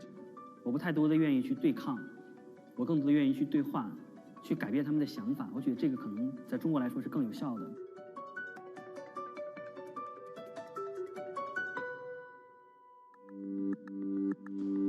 In the past 5 years, Blue City has grown from a team of 7 people to a promising business with about 250 staff.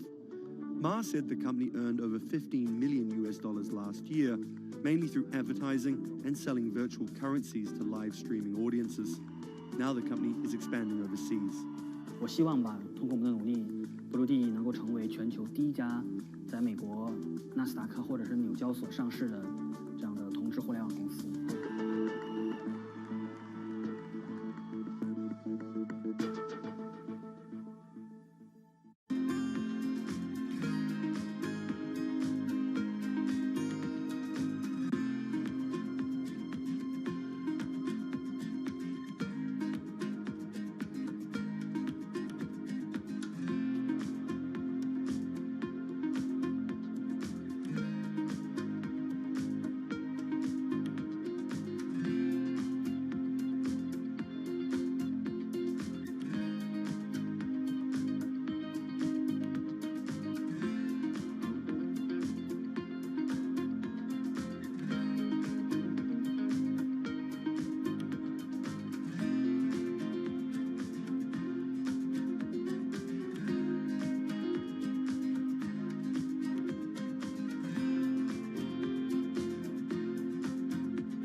This is Rich Chiga.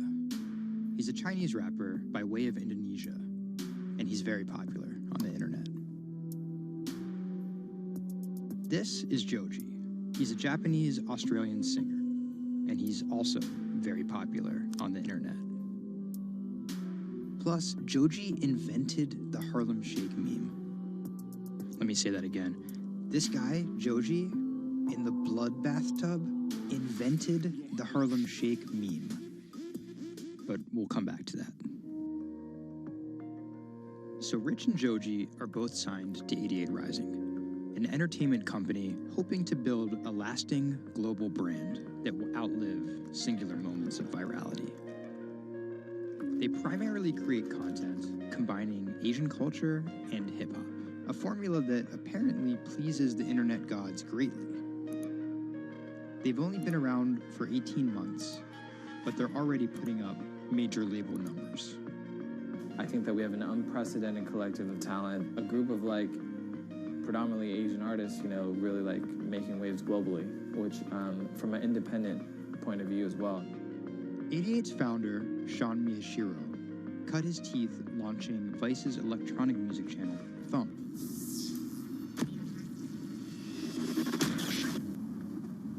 But quickly, Sean became interested in life beyond dance music.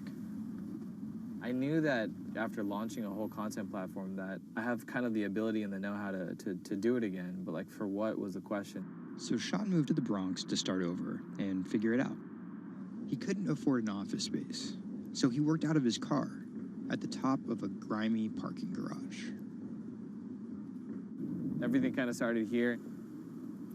If you look around, this is my environment. This is my serenity, really. 88 Rising was built here.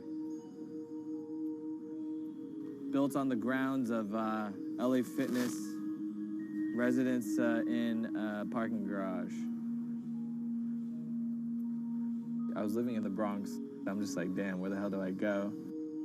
So I just come up here and I I just kind of figure things out every single day. Being like, okay, what the hell is this thing? Coming here was kind of like my own kind of private office, basically. Like, to be honest, I would even go to the bathroom here. I would like take pisses here, you know what I mean? Like, it was, it's just too far to go back down there. When I need Wi-Fi, I'd spend a good part of the day at Dunkin' Donuts. Hi, how are you? Can I get a chicken snack wrap? Before 88 Rising officially launched, Sean caught a surprise break in the form of a Twitter friendship with a funny 16-year-old kid from Indonesia named Brian, who taught himself English by watching Rubik's Cube tutorial videos on YouTube. Seriously, that's true. I thought his Twitter was genius, from the future, just crazy, and like just the shit that he was saying, like the memes he was making. But I didn't know that he rapped or anything like that. I really didn't, and he came up with Dat Stick like 2 weeks later. 12 in the morning, pop shells for a living and baby gon' smell blood trail every minute road. Dat Stick was Brian's first ever attempt at making a rap song, and it immediately went viral. Everything was great about it, but the one thing that I noticed is the song was hard as hell. Just like everything about it, man. Just like, it was menacing, bro. Soon after the video dropped, Brian signed with 88 Rising. I'll FaceTime with Rich. Sorry for calling you Rich Chiga on my phone, Rich. Brian, he gets like super pissed off that he's saved in my phone as Rich Chiga. He's like, dude, am I not a human to you? What's good, bro? What's good, brother? How you doing? Doing great. I did the sound check. How was it?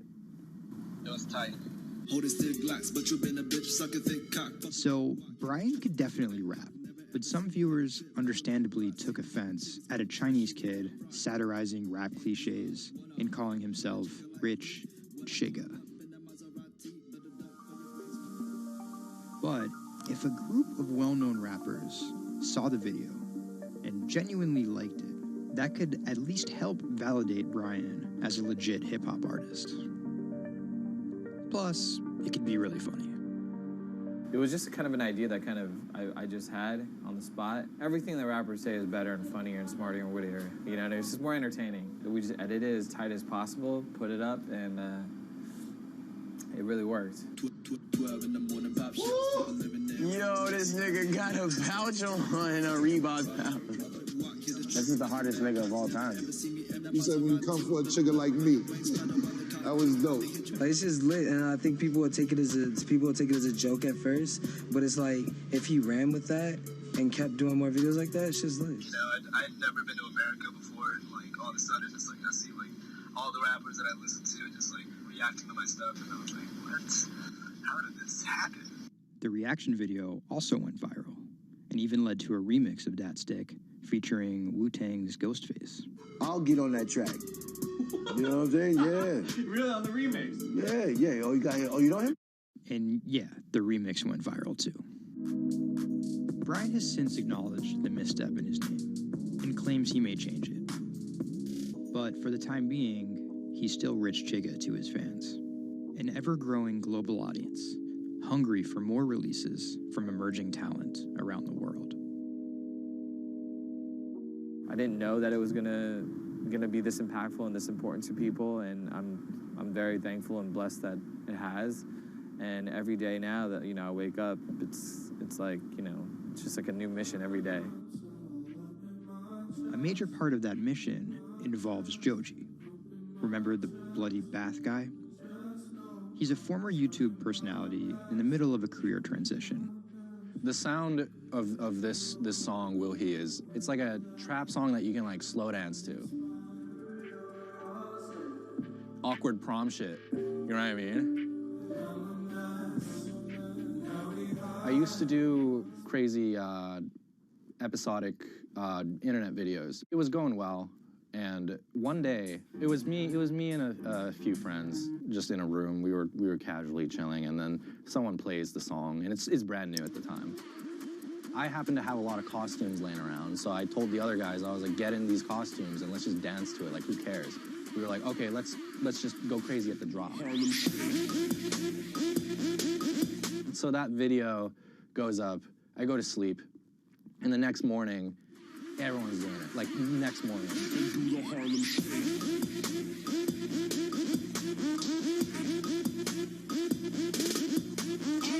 That taught me a lot about the internet, how people want to just be a part of something. And from that point on, something changed, and I was a little better at understanding demographics and people and what they want to see and what they want to hear.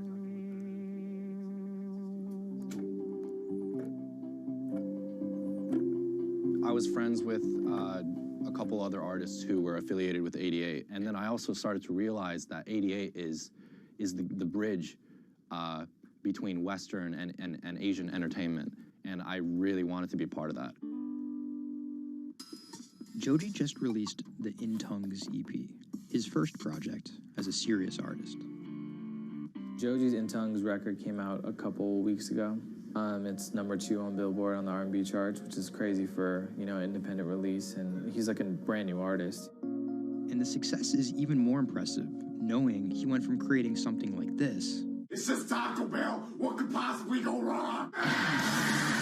To creating something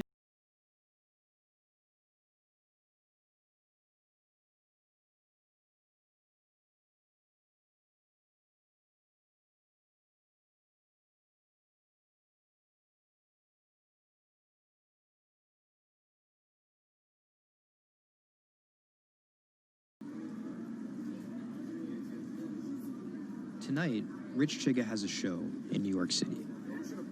Tickets sold out in an hour. I came here, I'm first online. I was here at 1. I was the third person online. So why'd you get here so early? Because I want to see Rich Chigga. I want to touch him. What do you guys think of Joji? Oh my God! That's my dad, son. You guys cop the new EP or like? Yeah. I woke up at 6 in the morning just to cop that shit. And then I listened to it, and that shit started making me cry. This is actually kind of exciting. Every time, this never gets old. Like, you live online and social media, but like, there's nothing like just being with the people.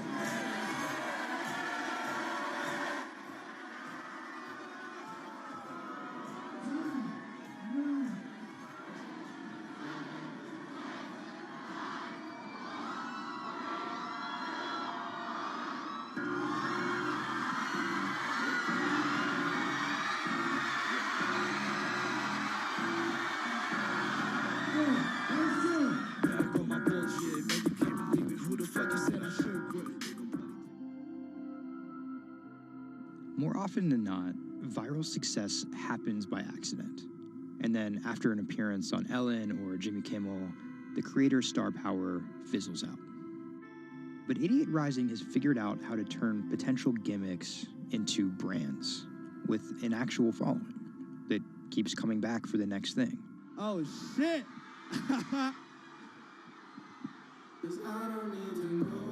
So keep an eye out for Idiot's next move. But more than likely, it won't be covered on network television or terrestrial radio. Although, as they've already proven, nowadays that really doesn't matter.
Online retailer Farfetch is betting it can shape the future. This is its concept store, showcasing the latest in retail tech. How do you capture all of that fantastic information that you gather in store with customers, touch and feel products? And we created a concept called the Connected Rail. And this is using a combination of RFID and ultrasound. The RFID signal recognizes the product, and the ultrasound recognizes the movement. Take the product off, and then you'll start to see your products appear. And essentially, it's like online browsing behavior. Whichever products you touch and pick up in the store are automatically sent to your app. This is effectively what you've created is your in-store wish list. In the middle, you'll see essentially a hologram of the product. What the customer sees, they control the experience on a touch device. What this allows the customer to do is take elements of products and then add their own style to it.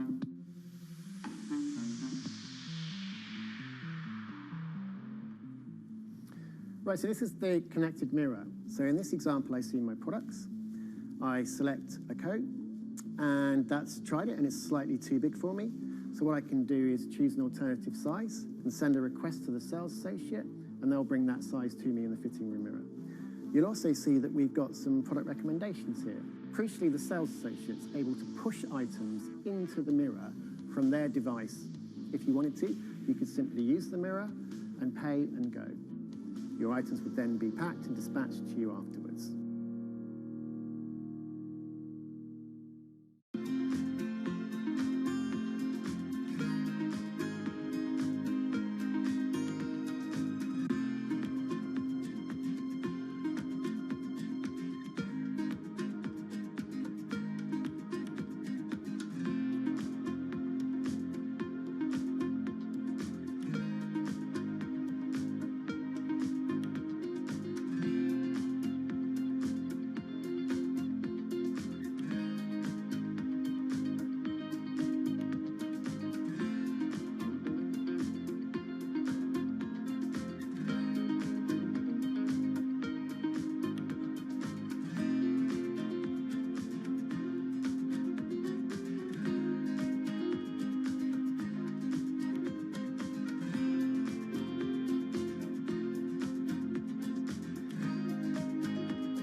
Do you want me to turn you so you're looking outwards? Yes, please. How about there? First time we came out with. Okay, ladies and gentlemen, it's time to buy British pound. I'm placing an order to buy at 127.79. So order placed to buy at 127.79.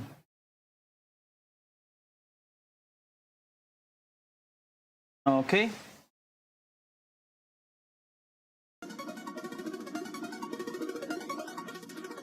Every time anyone's seen her, they want to know why she's there. And it's kind of the opposite of when you're in a wheelchair and people see you and they kind of go, oh, should I look? I don't know what the right protocol is. When there's a tiny robot with its bright little eyes going around just looking happy everywhere, it really opens you up for conversation. We've got some friends here, look.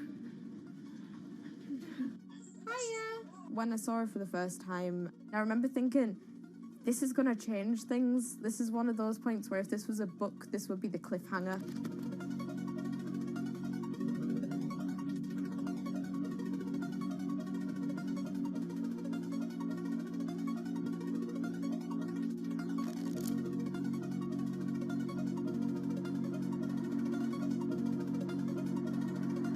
condition called Ehlers-Danlos syndrome, which means that I have a lot of dislocations, there's a lot of pain, and a lot of seizures and whatnot. So I can end up on my own in my room for long periods of time.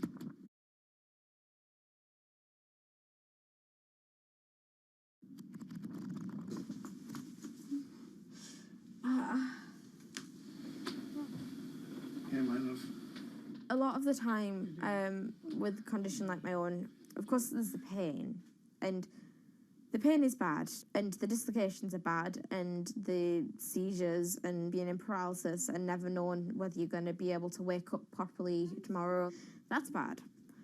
But what's worse still is being able to count the number of people you see a day on one hand. Are you ready? Sure am, I'm just hoping the connection's going to stay. Yeah, me too. Alright, here we go.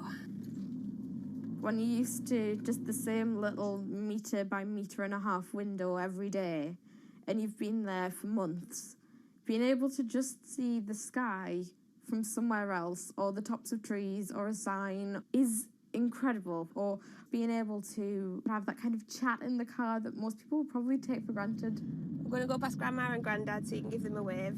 Now, if Jade is particularly seizure-y, she can still take part. And that's brilliant, really, because before she would just be left in a bed or in the house with just her carers. It's quite a small world, that. Right, so there's one of them. Here, this costume I'm busy making at the moment. When I'm not on bed rest and I'm not just wearing pyjamas all the time, I enjoy being able to dress as different characters and go to Comic Cons and that kind of thing, because it just lets me show a different side of myself, and it's a bit of fun. If you can't go out that often, you've got to enjoy it when you do. Was that? Good.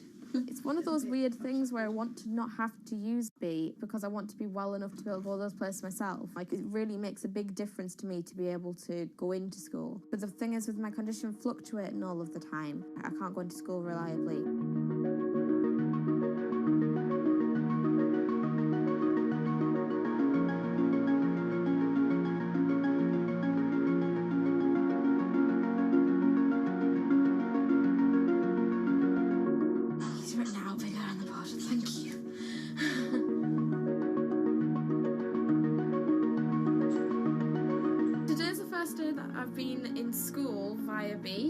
And so far it's interesting. Still a few little things that we need to work out, but for the most part I think it's going fairly well, and it's brilliant because I can really tell the difference between today and yesterday. How yesterday I forced myself to go into school when I wasn't very well and I was really tired afterwards and ended up having loads of seizures, whereas today I've been able to do all of the work. I've been able to keep a clear head and not be ill, which means I'm able to be more focused on my schoolwork. So there is my first step of working, is to simplify root 8. The algebra test is next week. Now I'm trying to make friendships which I'll be able to maintain with B. Before that, I end up letting people down quite often. B gives me hope, yeah. She's just always there. And if I can't do something, she can. And if I need sort of assistance to be able to make commitments, then she's there, and she means that I feel like a more valuable person because I'm more reliable.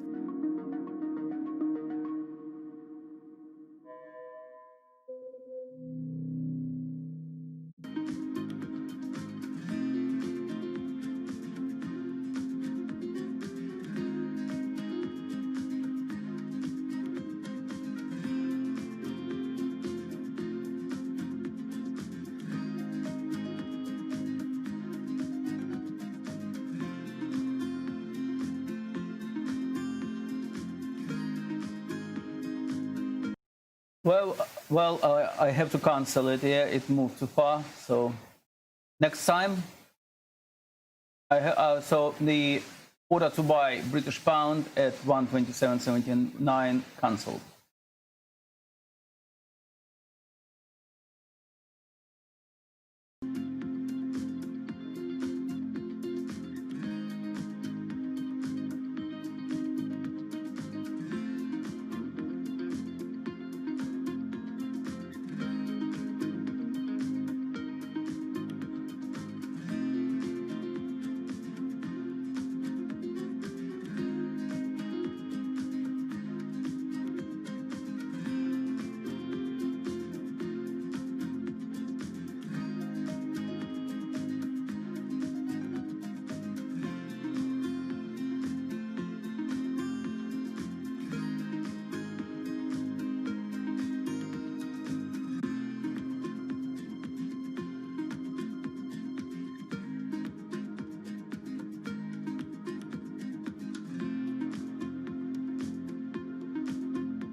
it debuted, the 4G wireless we have today allowed people for the first time to hit the road and explore unknown places with only a smartphone for directions.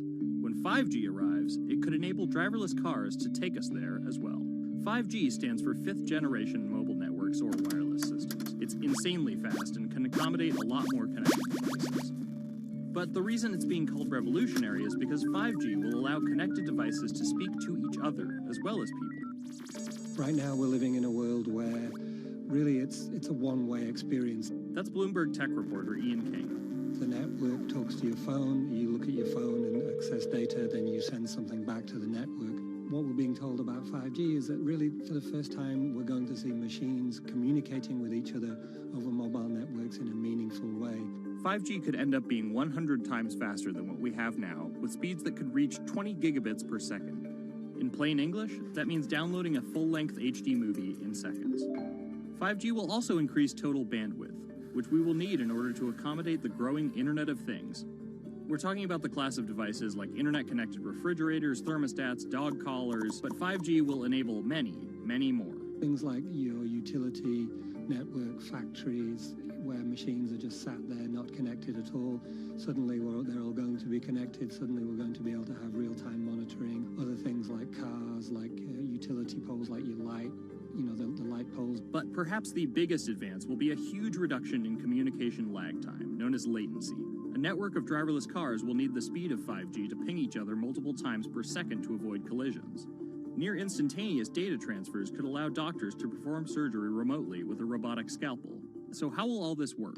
First, you need to improve network density. And that's just a fancy word for saying you put more towers out there. What we're being told is that's not actually the case with 5G. The idea is 5G will not only use the existing mobile spectrum, but also tap into higher frequencies called millimeter waves. Millimeter waves can carry more data, but only travel short distances. This may mean you'll see a lot more of these base stations around town. And the new towers may have as many as 100 antenna ports, compared to about a dozen on 4G cell towers. So when will we get 5G? Getting 5G ready is expected to cost providers $275 billion over 7 years in the US alone. Look for the first 5G service to pop up in big cities sometime in 2019.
The cubicle represents a tyranny, that it confines your imagination, your thoughts, into a small physical area. Imagine pretty much every software engineer or finance person being able to, disconnect from their desk and look at holographic monitors on a beach and doing their work from there. That's not going to be science fiction. It's the modern office place. Silicon Valley is all about building the future. A startup called Meta thinks it's getting there first, thanks to a big bet that it's made on augmented reality.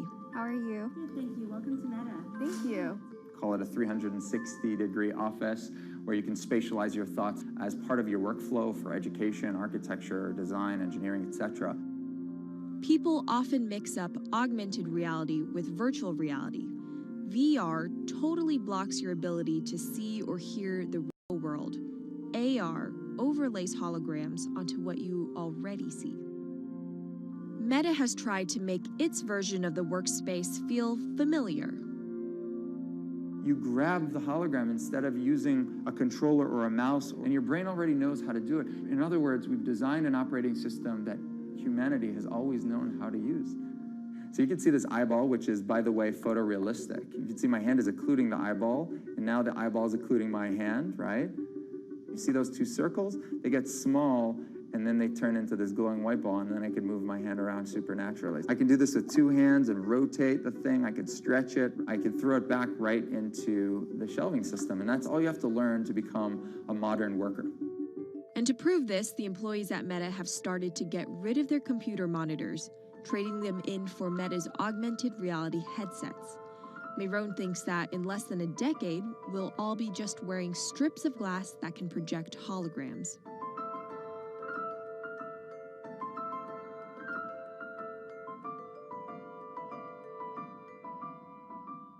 In the early 80s, everybody had computers on their desktop, but no one was using them because they had a lot of work to do. So they were still using typewriters. And at some point, the CEO took all the typewriters away and everybody was forced to use their computers. So it's very exciting to see a new generation of technology, a new paradigm. I consider us like pioneers in the holographic wild. I'm pulling up my browser with my hands and sending out emails to colleagues and just kind of really acclimating to the new environment.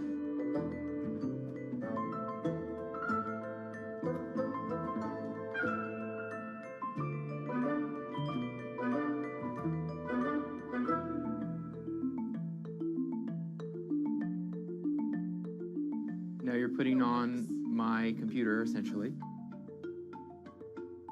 Our digital lives live on our phones. We have all of our pictures and notes and all these kinds of things.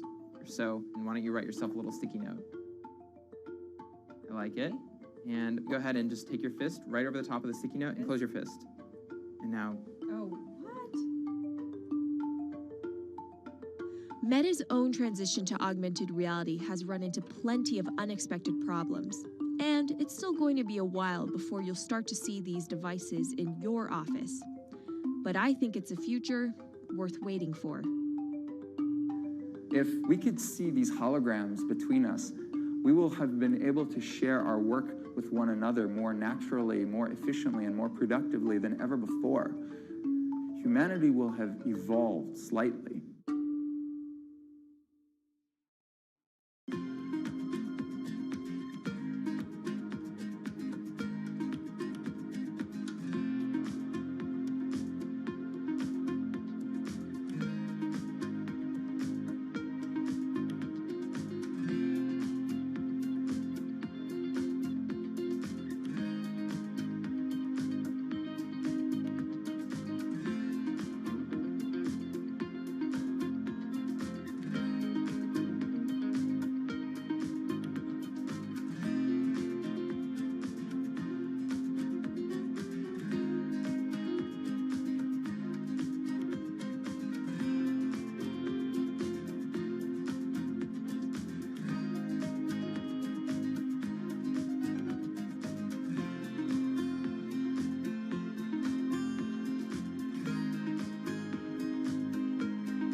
This is Hatsune Miku, Japan's sensational virtual pop star. She's released over 100,000 songs in multiple languages and performed sold-out concerts around the world.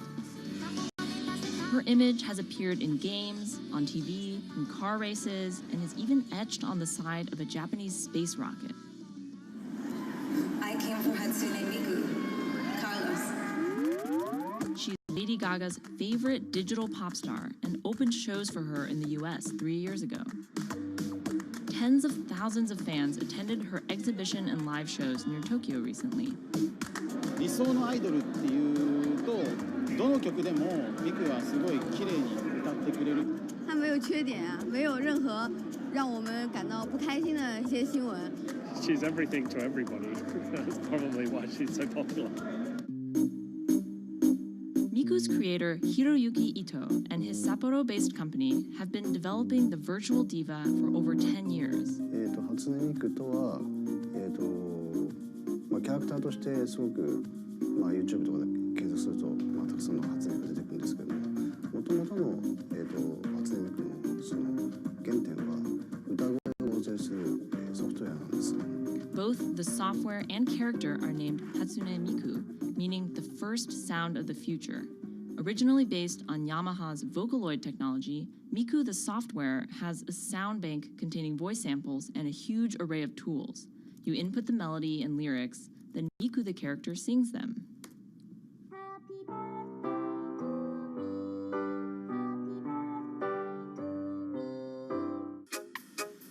To date, Krypton has sold 120,000 software licenses at $200 each to fans around the world who use it to create numerous songs and share them online. Some of the fan-created songs are chosen to be part of Miku's concerts, for which they're paid a royalty fee. もともと初音ミクっていうその存在自体がそのボトムアップって言いますか、中にはアマチュアクリエイターじゃなくて今もうすでにプロになって活躍している方もいらっしゃるんですけども。The company also has other revenue streams. It makes money from merchandising, licensing deals, and concert ticket sales. According to the real-life musicians who perform with Hatsune Miku, the virtual pop star is interesting and surprising. 今年で3年ぐらい、ちょうど3年ぐらいやってきて、ライブも数十本、数百本やったので、そういうことが演奏によって起こせるためのそういう器みたいな感じになってきて、初音ミクらしさって僕はあんまりない。初音ミクって何だってあり。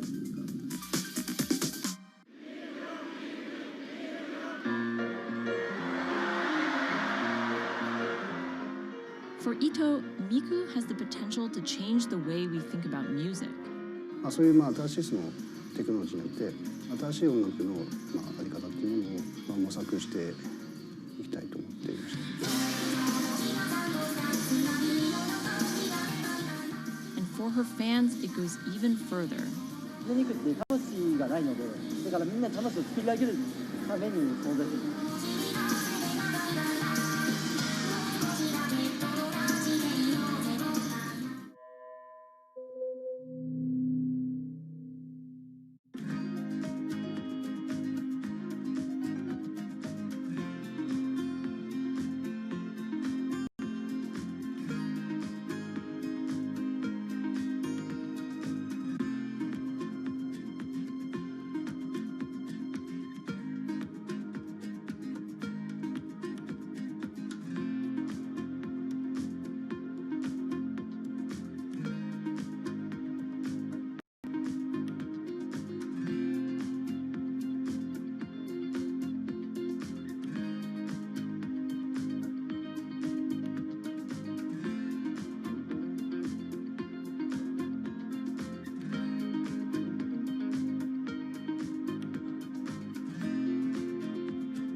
Now, there are a lot of fitness gadgets out there.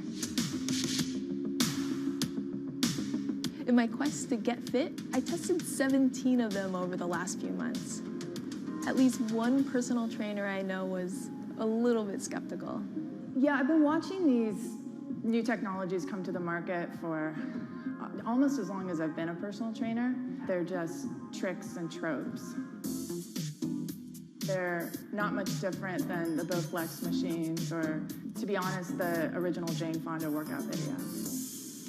But some of these gadgets that are just coming to the market do so much more than what they used to do, just tracking your activities. Out of all of them, this chest strap was my favorite. It comes with a robot coach that points to the future, one where you might not need a human trainer at all. And it works like this. You wear the chest strap so that it can read your heart rate, and that connects to Move's free app that talks to you. Welcome to Move Heart Rate Hit Outdoor Running. Let's get moving and warm up in Zone 2.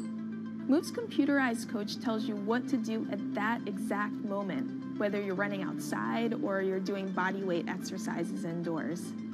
Swing your arms faster to get your legs moving quicker. Let's crush this round. And by reading your heart rate, she knows exactly how hard you're working. She keeps you honest. Way to go, you are in the target zone.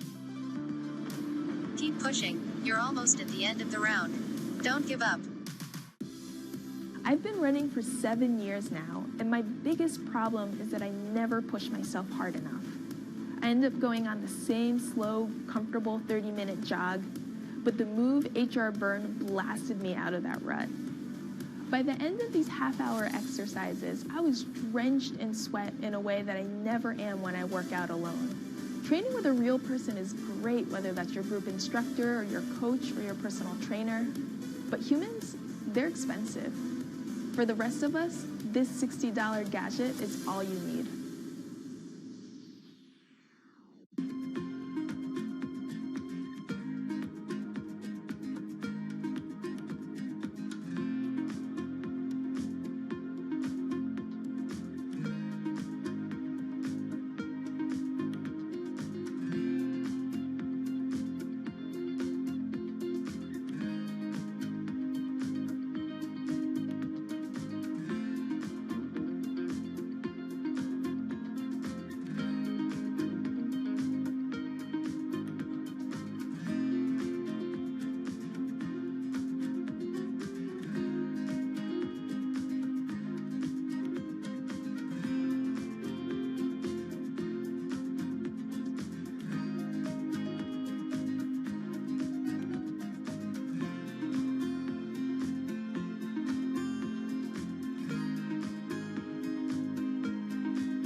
what does it take to change the world?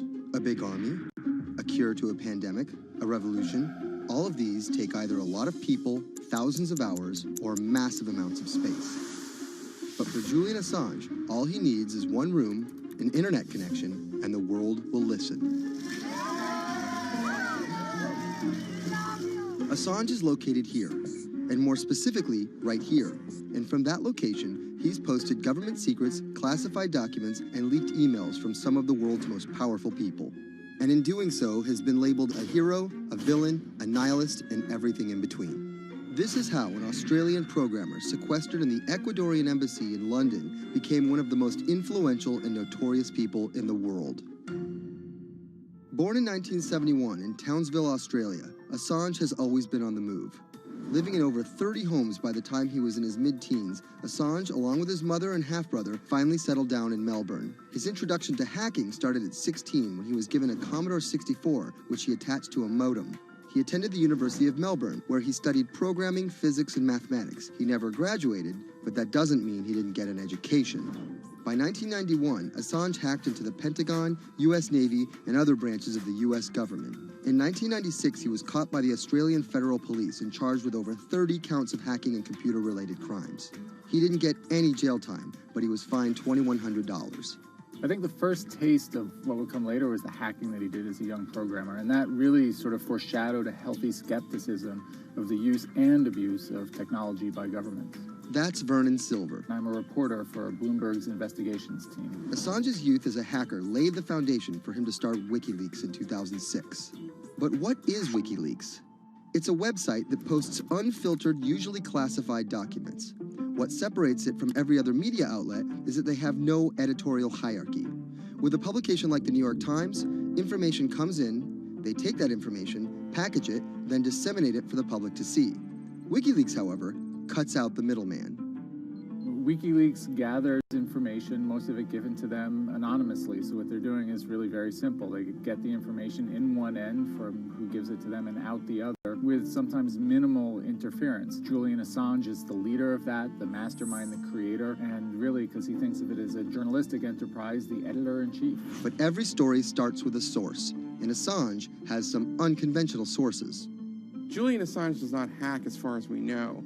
He is the recipient of people who are either insiders who give him secret documents or hacked emails from a foreign power. That's Eli Lake. I am a columnist for Bloomberg. And there was no source bigger for Assange than Chelsea Manning. He used to be known as U.S. soldier Bradley Manning. In 2010, Manning provided Assange and WikiLeaks with hundreds of thousands of leaked government documents. WikiLeaks quietly began releasing the documents in February of 2010, then made big headlines in April by posting what is now known as the Collateral murder video. Come on, fire! It was a vivid, graphic video. It changed the debate on the Iraq War, and importantly, it put WikiLeaks on the map when they put it online, and they couldn't be ignored at that point.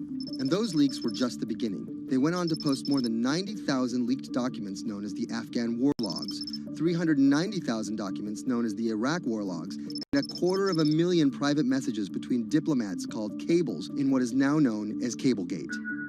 These leaks were met with very real ethical questions. The problem with publishing those cables was that a number of confidential sources for U.S. diplomats who faced real danger when their names were exposed.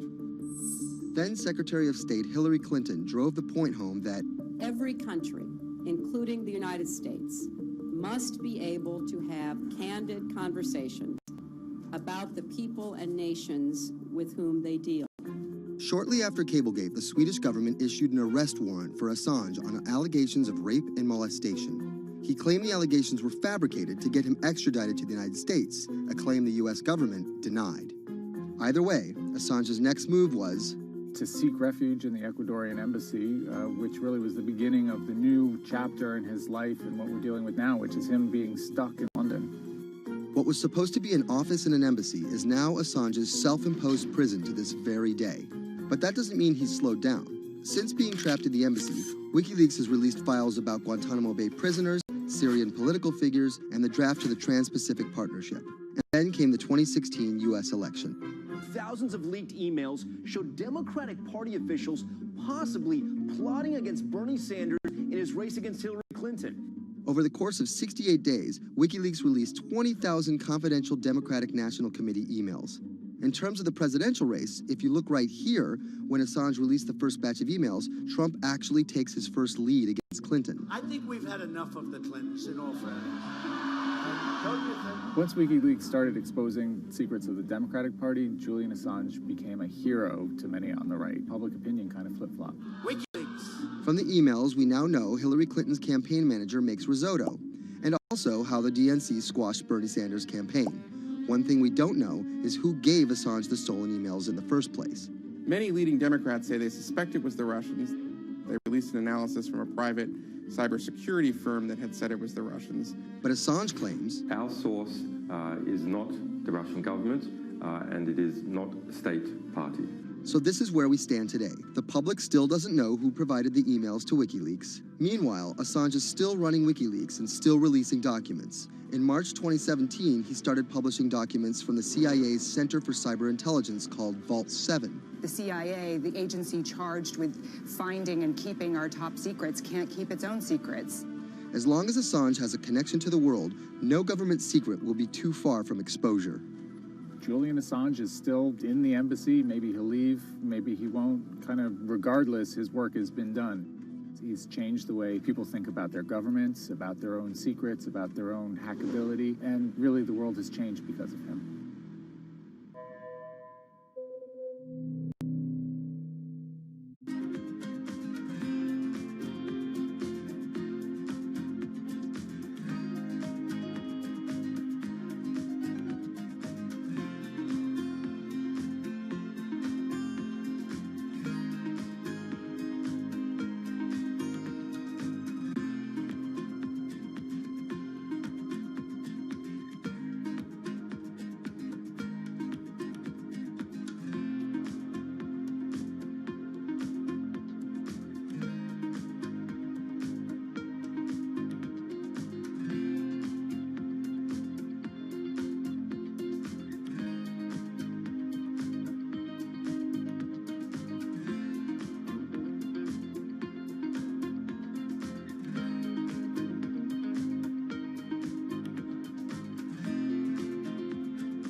To expose everything you won't admit.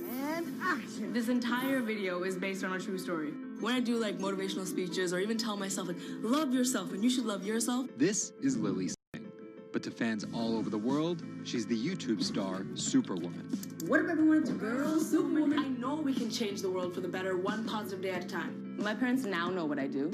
They didn't know what I did for a long time in the beginning of my career. I was just making videos in my room. They had no idea. Mom, Dad, have you seen my keys? I can't find them anywhere. Because you're on phone. Until someone called them, like a family member from another part of Canada, was like, Canada, is your daughter making videos? And the mom was like, I don't know, Lily, are you making videos? Just making videos grew into an entire career. Today, Lily's YouTube channel has some 12 million subscribers, over 2 billion views, and guest stars like Michelle Obama, Dwayne "The Rock" Johnson, and Seth Rogen. I think a lot of young girls are raised to believe that you're going to go to school and then graduate and then get married and then get a job and then have kids. And Lily was on that path, all the way through a psychology degree at York University in Toronto. But when she started thinking about a career, I started to immensely panic and think something was wrong with me because I tried to figure out my life and it wasn't working in that straight line. It was 2010, and YouTube was only 5 years old. I thought nothing of YouTube. I was probably the last person in my circle of friends to discover YouTube. And I remember when I did, I thought, this is so strange. There's people making videos in their rooms, and other people are watching them. So she figured, why not give it a shot? I one day posted a video because I was sad, and I wanted to be creative and happy. She didn't know how to edit video or write scripts, so she winged it. It was so bad and so cringe. And my expectation was literally nothing.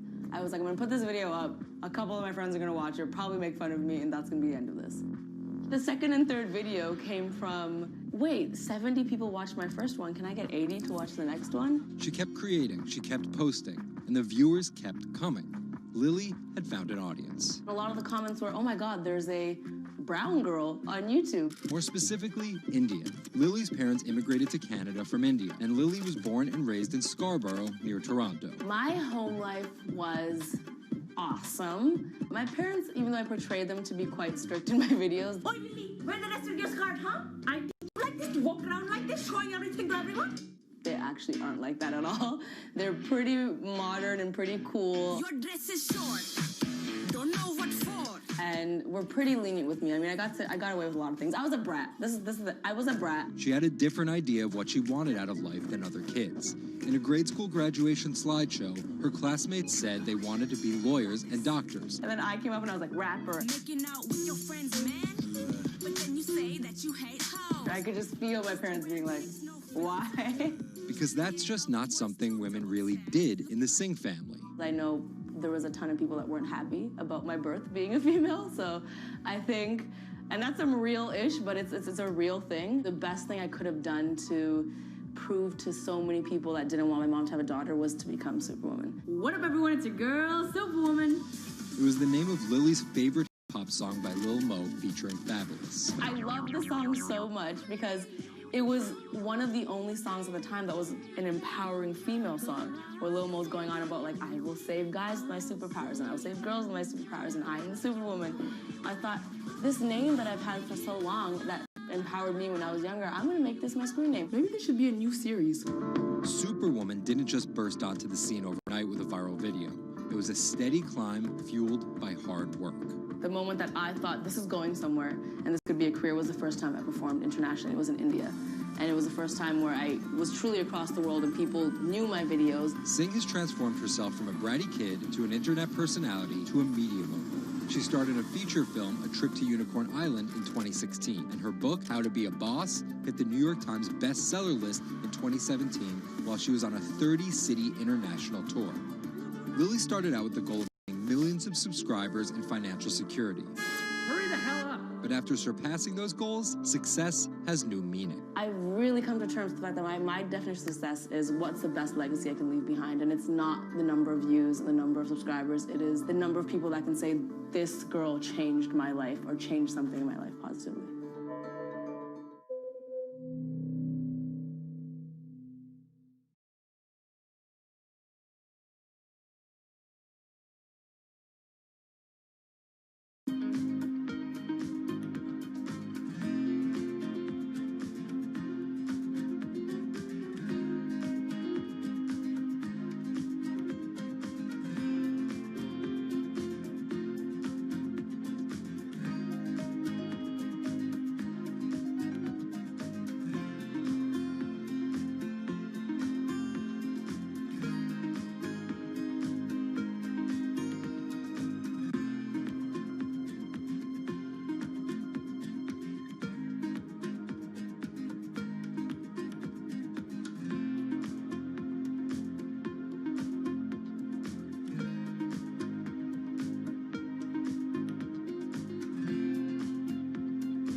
CTE is often found in the brains of deceased athletes, military veterans, and others with a history of repetitive brain trauma. Hundreds have donated their brains to the VA Boston University Concussion Legacy Foundation Brain Bank. This is a former NFL player who died in his early 70s, and this is a veteran who also died in his early 70s. Dr. Ann McKee dissects these brains. The hippocampus and the mammillary bodies are very important for memory. I can see that they're slightly affected. McKee recently dissected the brain of former New England Patriots player Aaron Hernandez, who was convicted of murder and later committed suicide. You'll see right away that the brain is showing signs of shrinkage. You can see the crevices in the brain that you can't see in the normal. McKee says Hernandez's severe case of CTE impacted his decision-making, depression, and ability to control rage and aggression. Right now, she thinks we're underestimating how many people have CTE. We were able to distinguish between CTE and controls and CTE and Alzheimer's disease. The next question is, can we do this in the blood, and can we do this in living people? And we aren't there yet with those answers.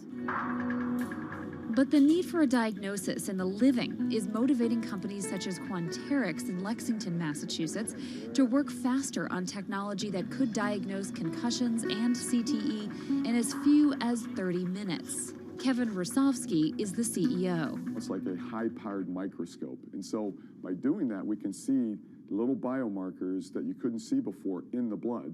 Quanterix received a grant from the NFL and just went public. Since then, its stock is up more than 40%.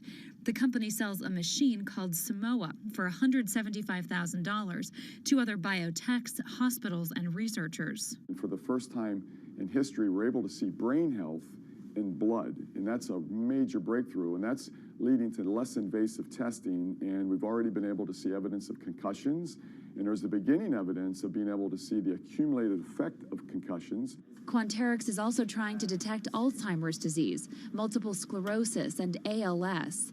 Rosovsky says he thinks diagnosing concussions will be easier than diagnosing CTE.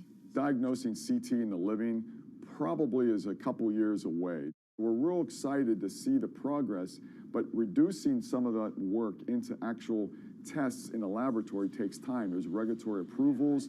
There's a lot of red tape that you have to go through.